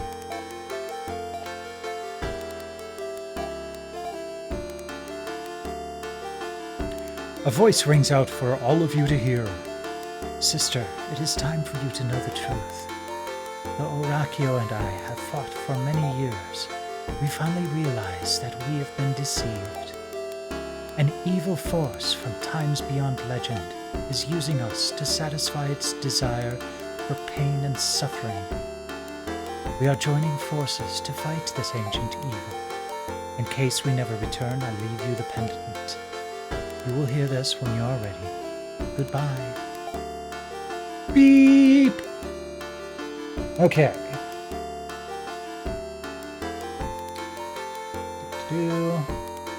Make your way out of the castle. Screw that.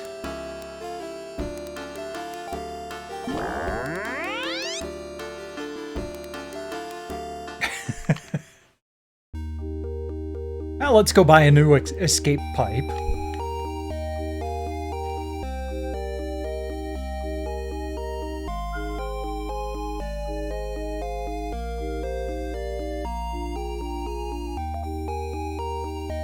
Oops. I don't want to go here yet.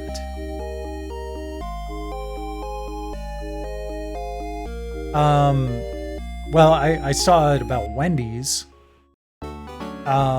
Basically that they're going to change their prices based on, like, whatever time of day or availability of items or whatever. I don't think it's a great idea, but whatever. Who the hell am I? Okay, well, no escape pipes here. That's a drag.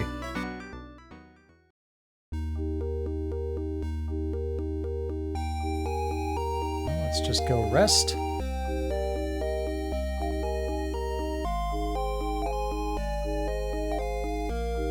And save.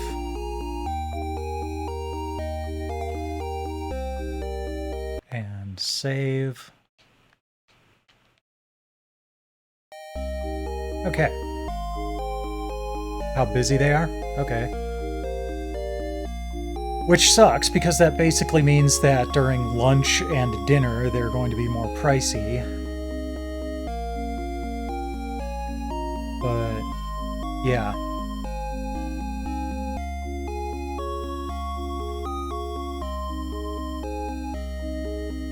I'm sure that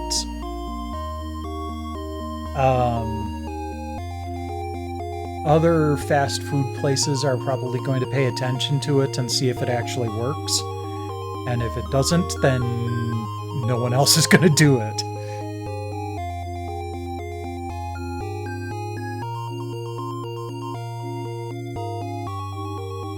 Okay.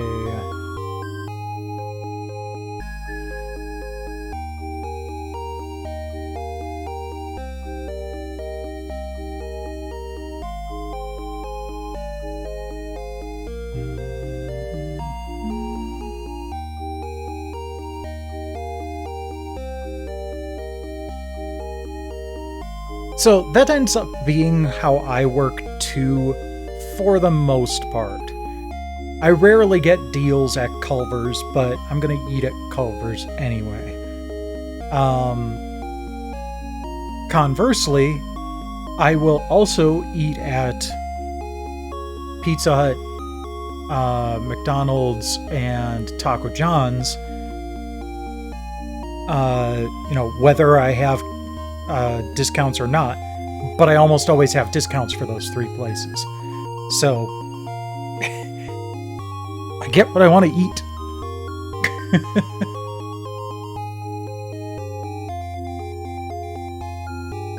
Well, I mean, the digital menu boards are something that's kind of standard anyway nowadays, so...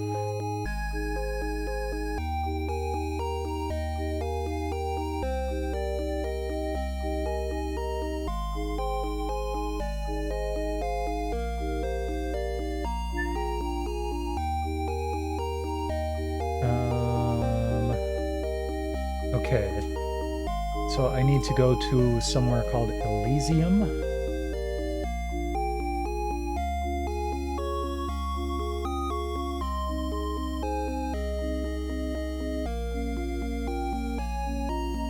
Oh, it's way back there? Oh, damn it. Stop making me walk all the way all around the world here.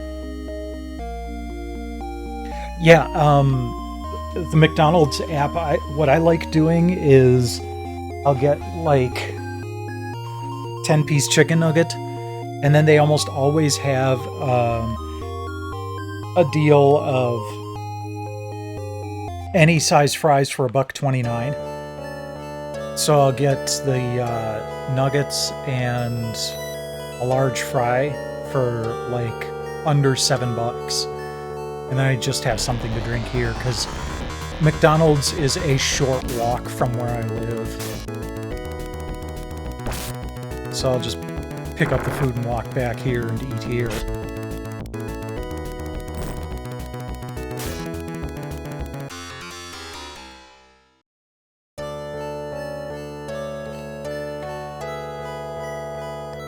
Pizza Hut is even closer. Okay.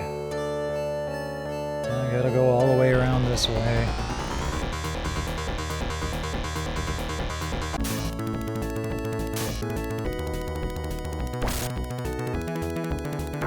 And then there's frickin' Taco John's, where I have so many offers that I could use right now. I go there like twice a week, and I will probably not use all of the offers that I would like to use before they expire.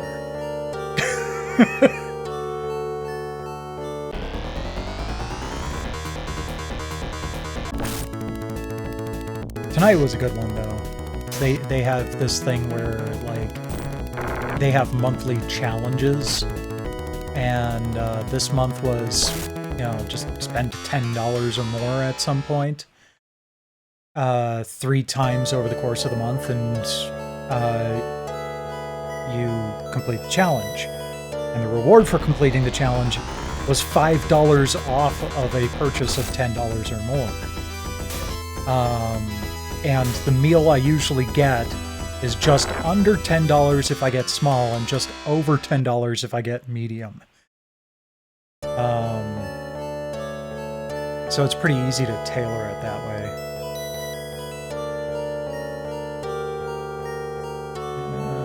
Go down and around.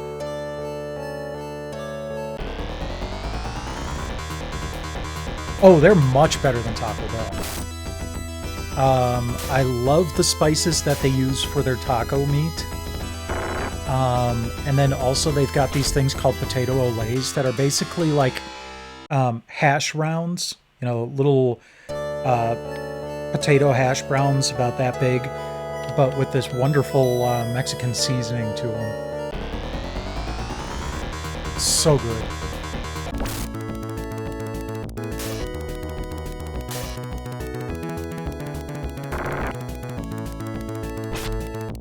And I go there every Tuesday and Saturday, so when I'm streaming, I'm freshly tacoed.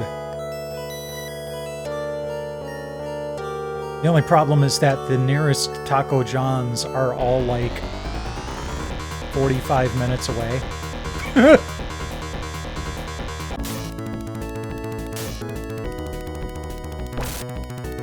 Yeah, Culver's is great.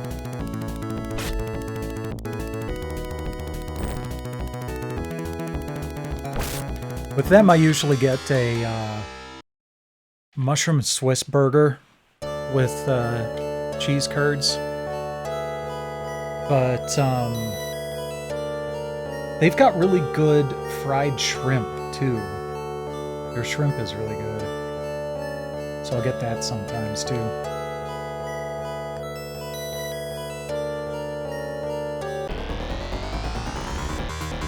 I did manage to get my hands on a Kurger burger the last time they had them.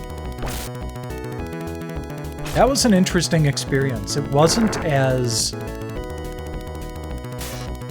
You know how sometimes when you eat food that and you just feel icky after eating it?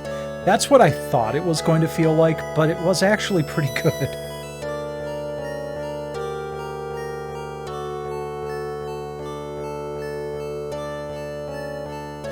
I also have them add bacon to my mushroom Swiss burger. The cod is good, but gigantic. It's like enough fish for 2 sandwiches, and they stick it on 1 roll.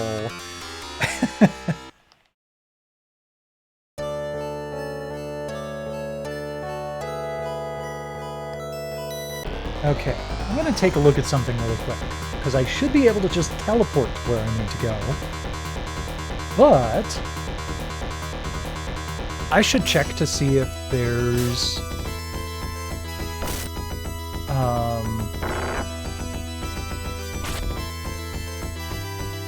good... if I can find good treasure.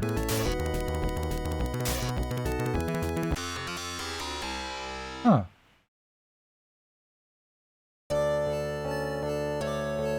They don't have anything here about the dungeon that I'm supposed to use, or the passage I'm supposed to use. That's weird. Let's check the FAQ.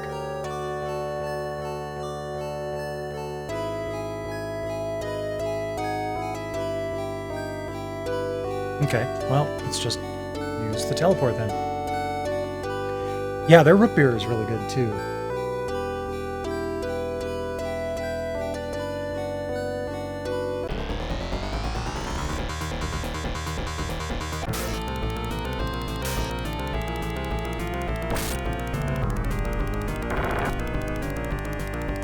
I'll also occasionally get a concrete mixer. Those are tasty. Which sucks even more because they're closed now.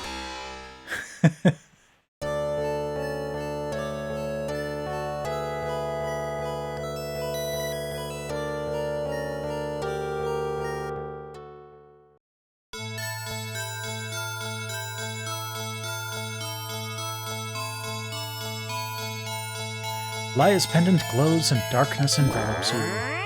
Yay, darkness! Finally use these damned castles. Okay, if you took the right temple, you will end up in southern Elysium. If you ended up in Iridia, you go back to Frigidia and go west a bit more. No, I did not go to the wrong place. Okay.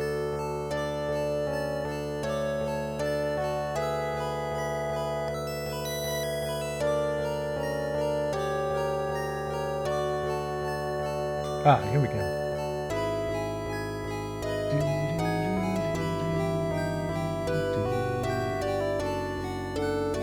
Okay. Overworld with labels. Oh, this place. Okay. Oh, look at that. They actually dropped me in a convenient location for a change.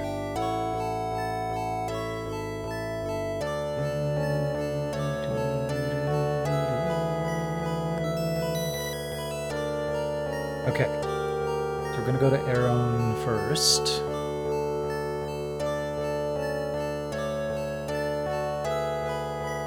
Okay, I just saw a whole screen flicker. So I would be more likely to blame OBS for that, or even perhaps my Twitch client. If anyone else saw that too.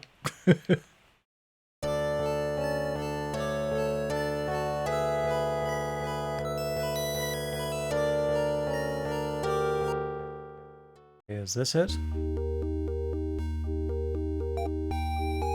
Okay. That is where I believe I need to go.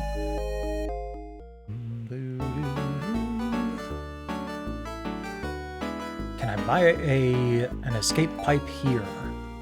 I cannot.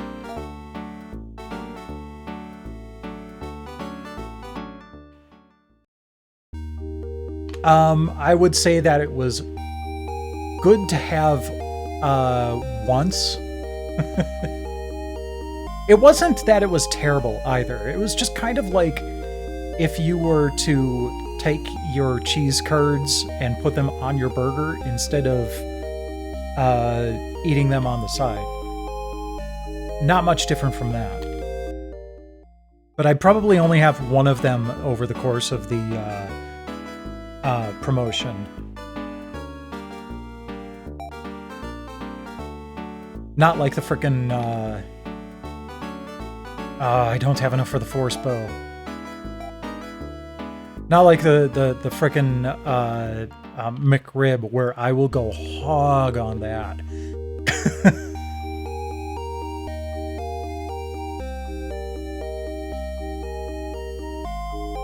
Like seriously, in 2022, I think it was, some friends on Twitter and I were doing a contest of how many McRibs you could eat before they stopped selling them.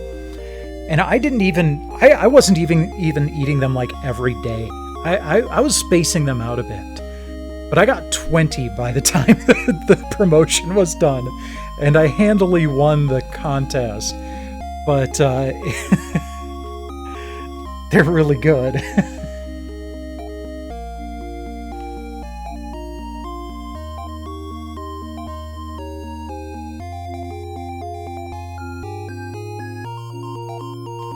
Be careful out there.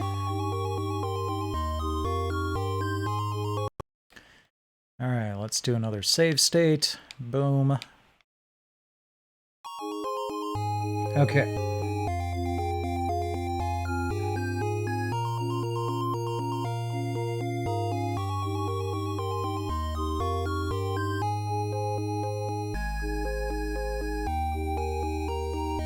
Okay, walk right.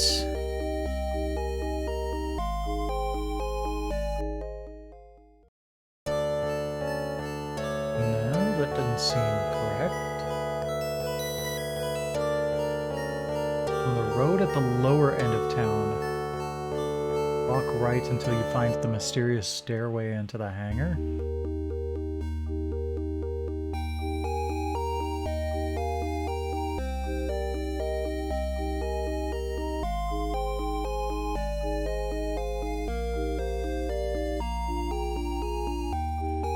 maybe it's up this way. No?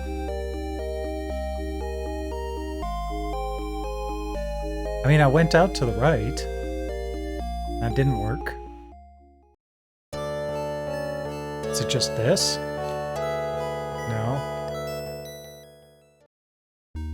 Maybe they got their left and right mixed up again.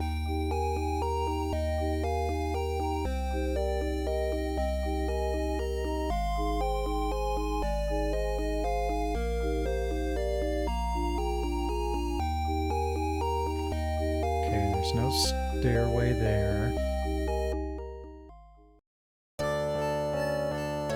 Huh.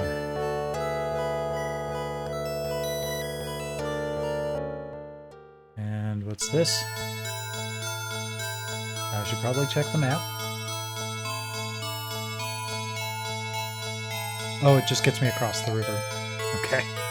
I don't need that.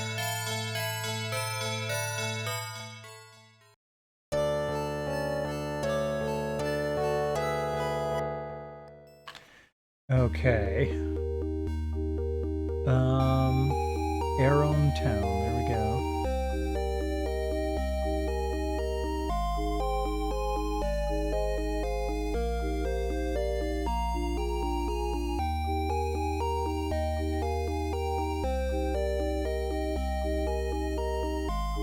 Okay, buy Laya Force Bow. Other than that, ignore the items here. Rest up, the people will talk about walking east. Oh, okay, I probably have to talk to the people before that will work. Siren has made our world veer toward the sun. Oh. You shouldn't do that, little cat. We'll all die before we change our course, unless we change our course. East on this path leads to the Moon Dahlia. Okay.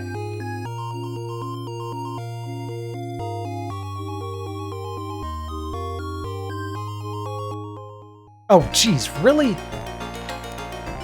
Fine. Map.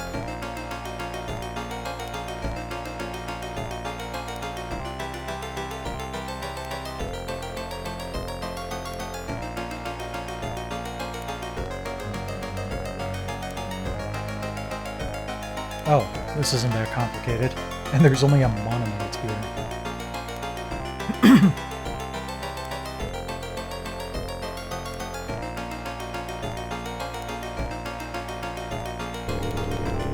Zoom!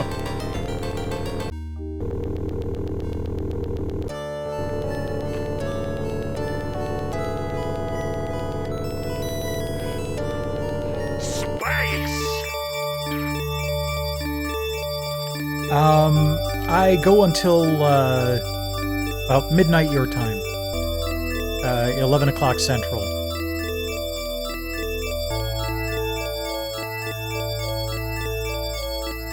Love this music.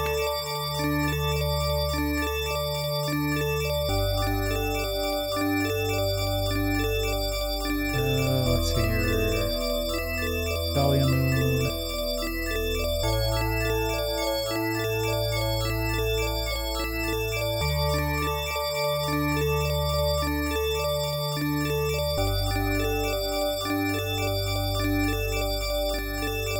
Yep, 40 more minutes.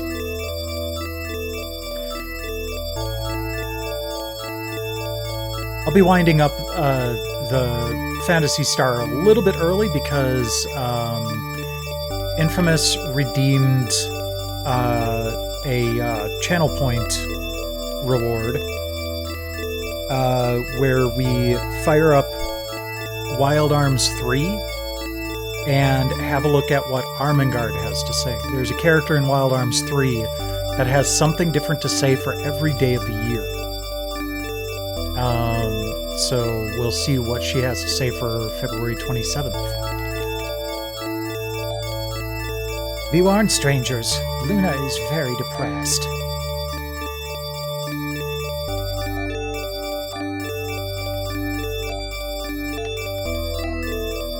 Down the stairs are the arrow parts for the Wren. Use them to reach the Sky City on Frigidia. There you may find the strength to combat evil. The arrow parts for that Ren are in the dungeon. Okay, good to know.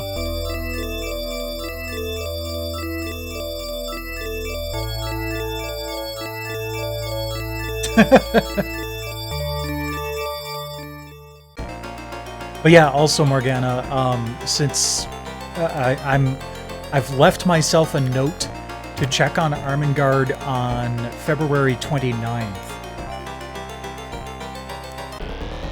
Because, I mean, you don't get that opportunity very often.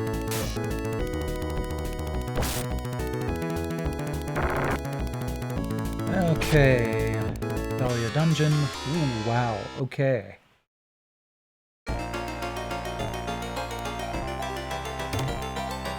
Alright, so we got Force Gear and Force Crown.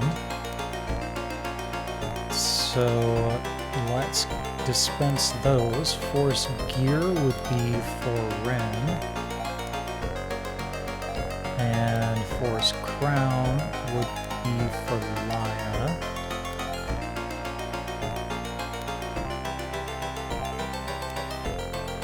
Yeah, it kind of amused me with FF7 Rebirth, where they're like, yeah, we're going to release on February 29th. And I'm like, yeah, if you get the opportunity to do that, you take it.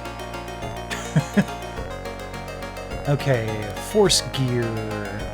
Defense 214. Defense 228. Cool. And 1 extra speed. Nice. And Laya, Force Crown. 8 more defense. We'll take it. Free upgrades. Hooty hoo. Okay. Ooh, this is a tough dungeon to wrap my head around. I mean, I generally don't, just as matter of course. You know, I use my PS5 all the time, for example, but I put it in rest mode when I'm not using it, so yeah. Even if there weren't reports of issues with the Polymega freezing up after several hours of use, I would still turn it off when I'm not using it. But, I mean, as you can see, I've been doing 3-hour live streams perfectly fine since, and I'm on the latest firmware too. Might be a different thing if I was playing Super Nintendo games. The current patch, or the current firmware, seems to have more of a difficulty with Super Nintendo games. But with Genesis, PlayStation, it seems to be fine. Okay, so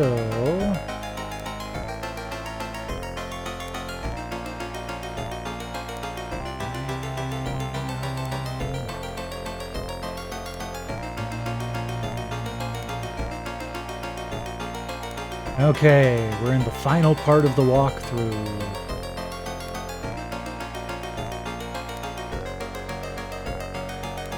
Which, there's still quite a bit to go.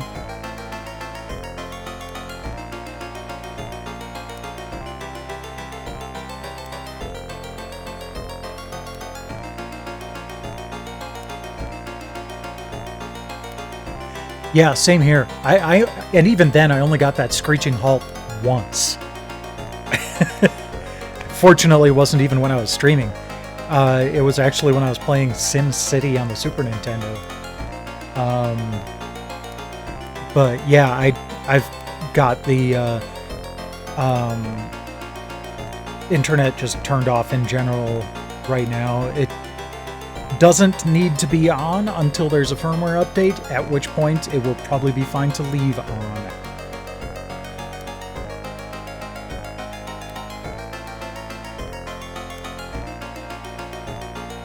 Okay, from the entrance to... Okay, so the goal of this is mostly arrow parts, but there are also Laconian defensive equipment.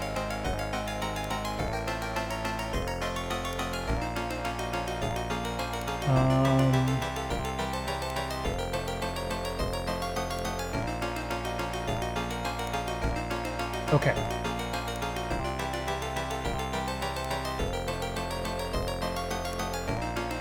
You can see the path between the arrow parts and the 3 Laconian pieces of equipment. I just can't find the path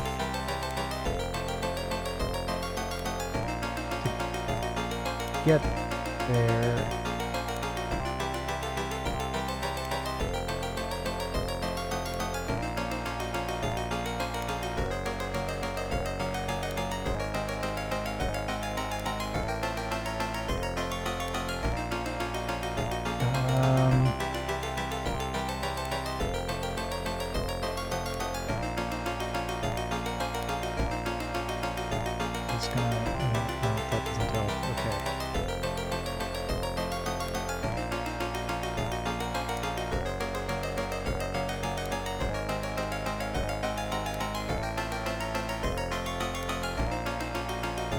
Yeah, so I did talk to EC about that, and he told me what the problem was, but he also said that he didn't really want me going into a lot of detail telling other people because he wanted to make sure that it was conveyed correctly. But the basics behind it makes sense, and it seems like something that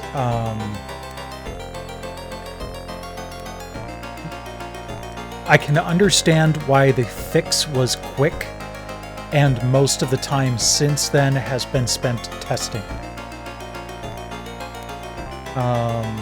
So hopefully they'll release it soon, but you know, still, I'm perfectly fine with them taking more time to rigorously test, so that they can finally start moving forward instead of going, oh crap, something's like really terribly broken, so we have to focus on that.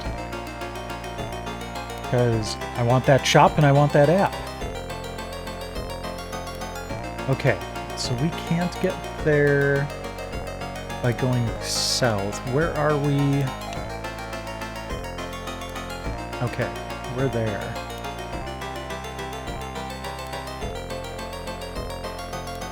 Okay, going up won't help. There's no other entrance to the dungeon. So on this map, there's what's probably supposed to be a helpful icon that feels like it's blocking. It's making it so I don't know whether the tile underneath the icon is a broken panel or not. So I'm just going to risk going that way, and hopefully that will be the right path.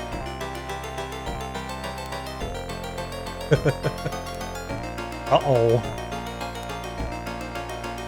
So, Morgana, there is one reason to have the Wi-Fi on, and that is if you play a lot of Nintendo 64 stuff. Even then, though, okay, that is clear. Good. Even then, though, the Polymega does some low-level machine learning stuff to kind of tweak the settings in the background to improve performance on Nintendo 64 games as you play. If you have Wi-Fi turned on, then it will supplement local information with information from other people's Polymega systems who might have played the same game and had their Polymegas tweak the settings for them. So it will make your Nintendo 64 games run smoother, faster. But, you know, even if you've got your Wi-Fi turned off, you'll still eventually get the benefit just as you play. Yeah, so if you don't have the Nintendo 64 module, there's really not much of a reason to keep the Wi-Fi on when there's no update available.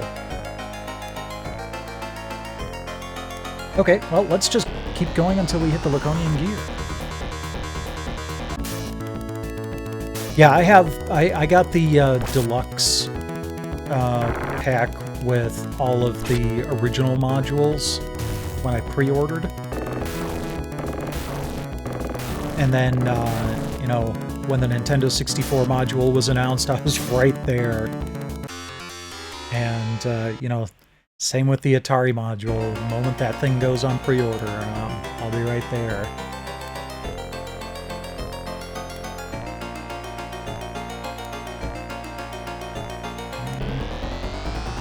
Keep moving. Megato! I will say, though, that aside from Nintendo 64 games,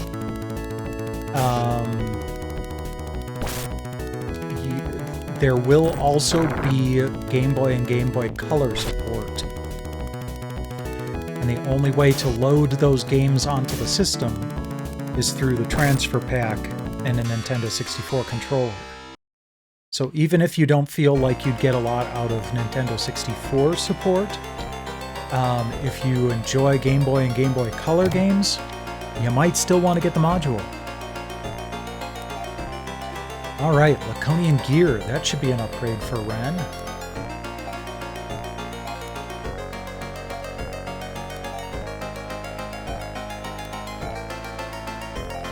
Quick.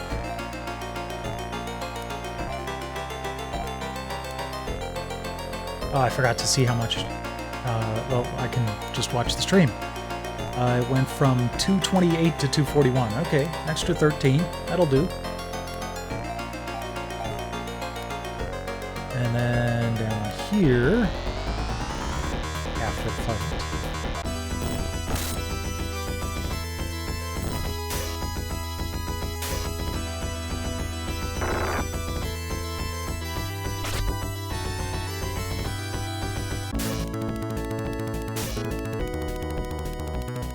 You know, I was just thinking of, you know, I've got an analog pocket, so I've got Game Boy and Game Boy Color handled, even if I want to play it on a TV. But then I was just wondering if the Polymega is able to write back to the save file, because it can read the save file on the Game Boy cartridge. If it can write back to that, there might be some benefit to having my library installed on both, write back to the cartridge, take the cartridge over to the analog pocket, and have it read the save data and take it on the road that way. Okay, Laconian Band. I believe that is from you.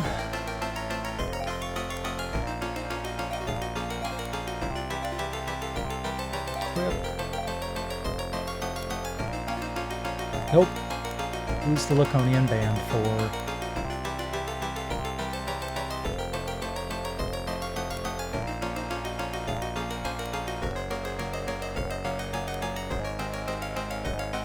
Yeah, I don't think Game Boy Advance is going to happen.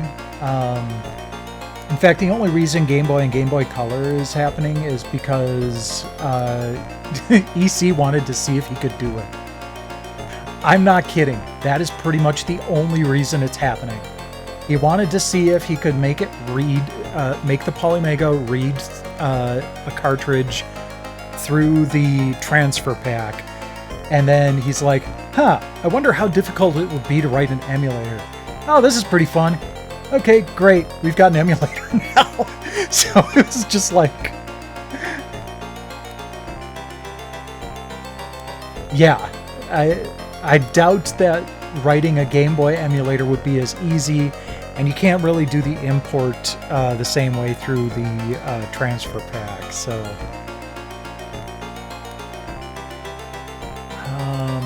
okay, there we go. Bandanas.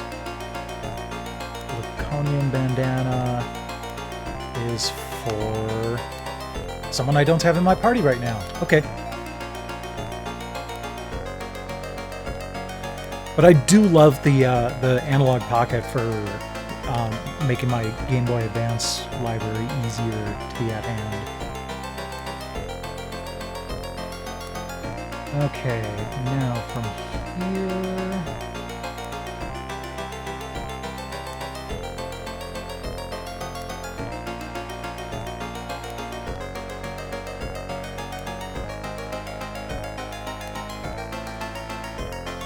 Okay. Pathfinding, go!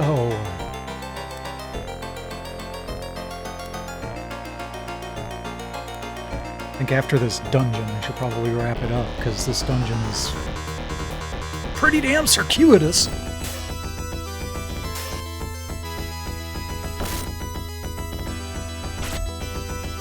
It's been 1,000 years and no one's come through here to repair the damn broken panels on the ground.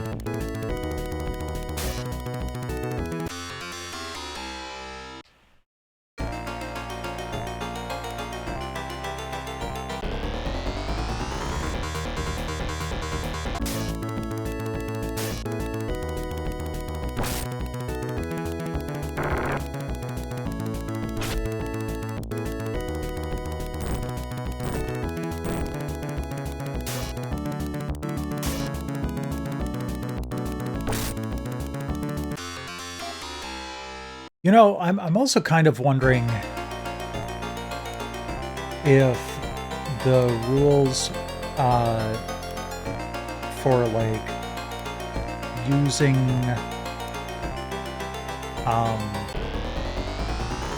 an official BIOS would be legally trickier with the newer systems, since it's more than just a BIOS, it's almost like an operating system. Like, especially for something like the PlayStation 3.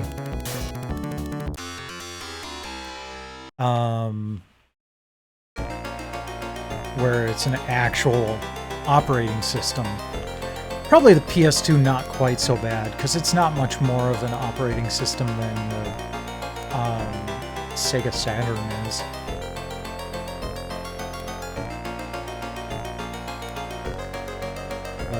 Some of those, I wonder if it will cause more of an issue. Oh yeah, and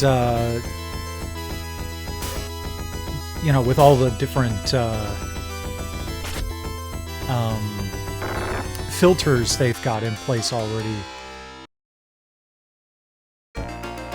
might make it look pretty interesting.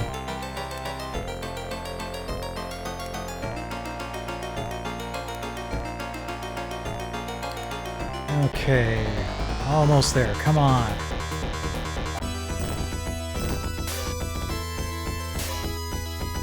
Oh yeah, that's right, the analog pocket adapters for the TurboGrafx 16, Neo Geo Pocket Color, and Atari Lynx should be sending out soon.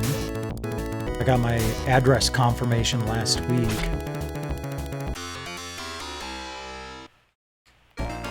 They said they'd be sent out by the end of February. Okay, Laconian Crown. That's gotta be for Lion.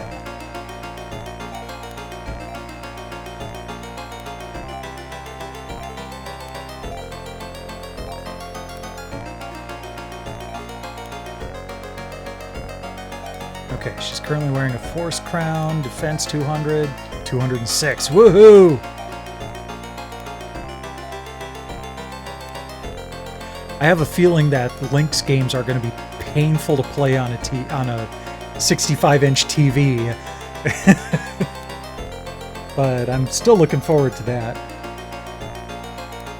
Let's see here. Okay. Get to the arrow parts. Oh, that's easy enough. Okay. Let's go in this way. past this set of 3 broken tiles up here.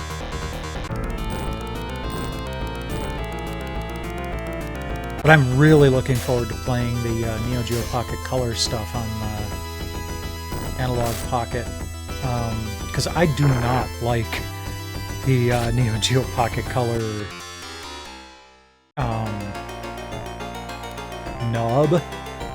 It's supposed to be like an 8-way tack switch type of thing, but I just don't like how it feels for stuff like Sonic the Hedgehog. It's probably great for fighting games, but I don't like fighting games.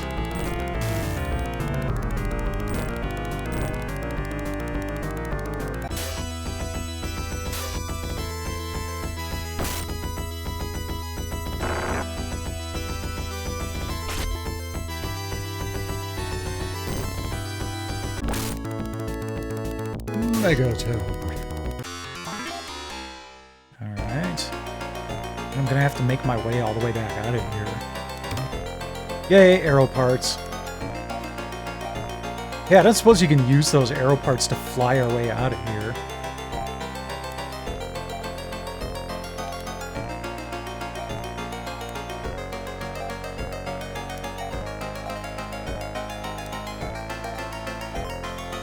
Damn. Yeah, it was worth a try. I mean, it's not like we're hurting. It's just going to be annoying having to walk all the way back out of here.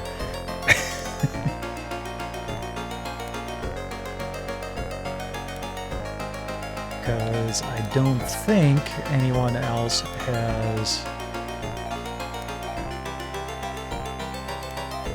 Oops, a hidden escape pipe on them. No.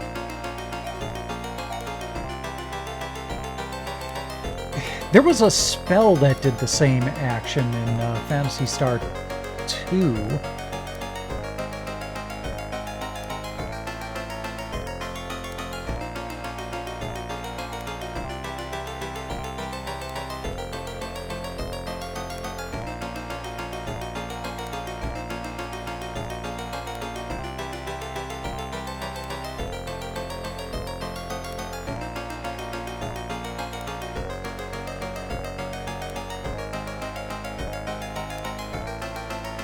None of the special items will work.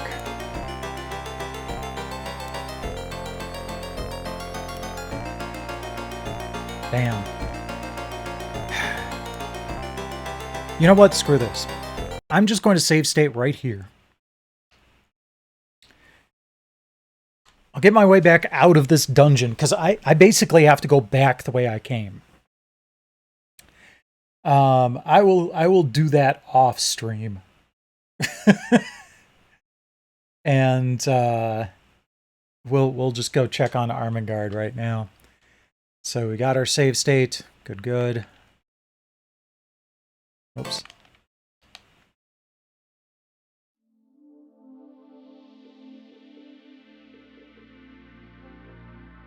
Okay.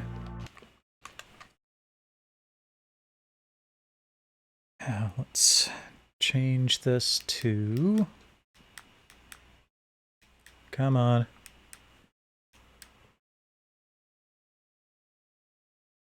And then...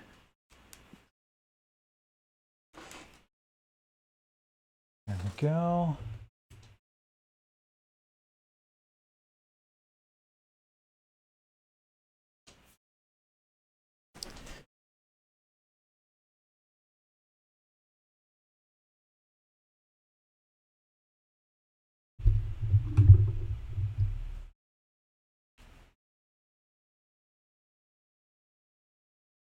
Yeah, it's starting up cold here.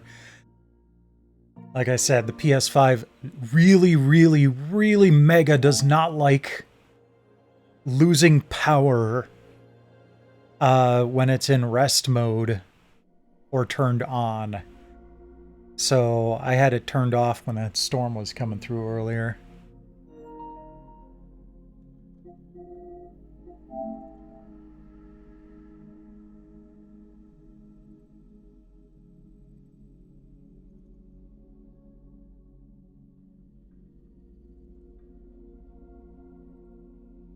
Oh, I'm sure he passed out a while ago. But it was Infamous that requested it.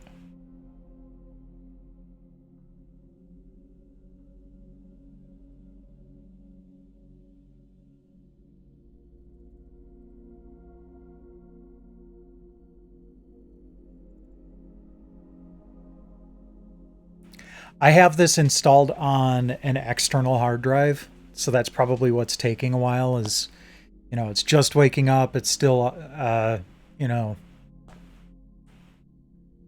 taking care of everything.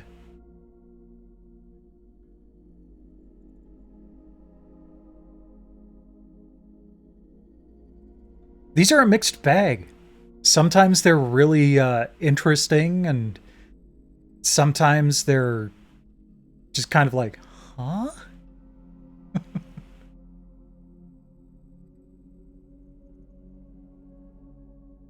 So I guess while we're on the screen, um, I knew I knew that would do it. I knew that would do it. Dude with the green hair, though, I love bringing up this point about Wild Arms 3. The dude with the green hair has a wife and child that do not die or even really come into peril over the course of the story. In fact, one of the main side quests of the game is finding all of the chapters to a book that you then go back and read to your daughter as a bedtime story. It's really cool. Today is February 27th, Nail Polish Day. Polishing nails is the graceful habit of girls and cats. Hence, those who polish nails are either a girl or a cat.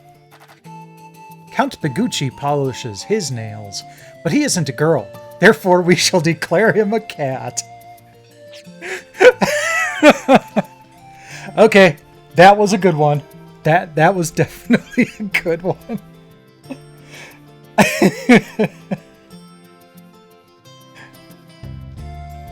Okay. Let's see who's streaming tonight, so we can plop a raid.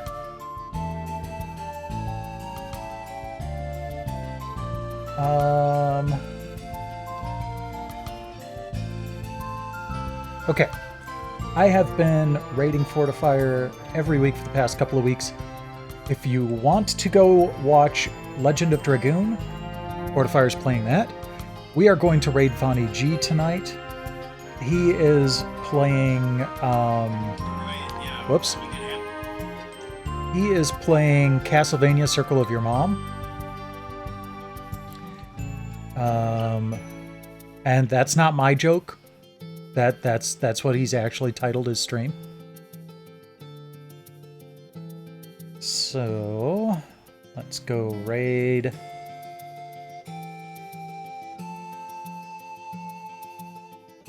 Vonnie G, fellow Wisconsinite.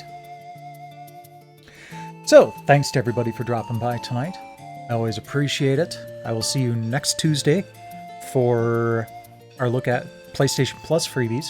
It's that time of year, or time of month.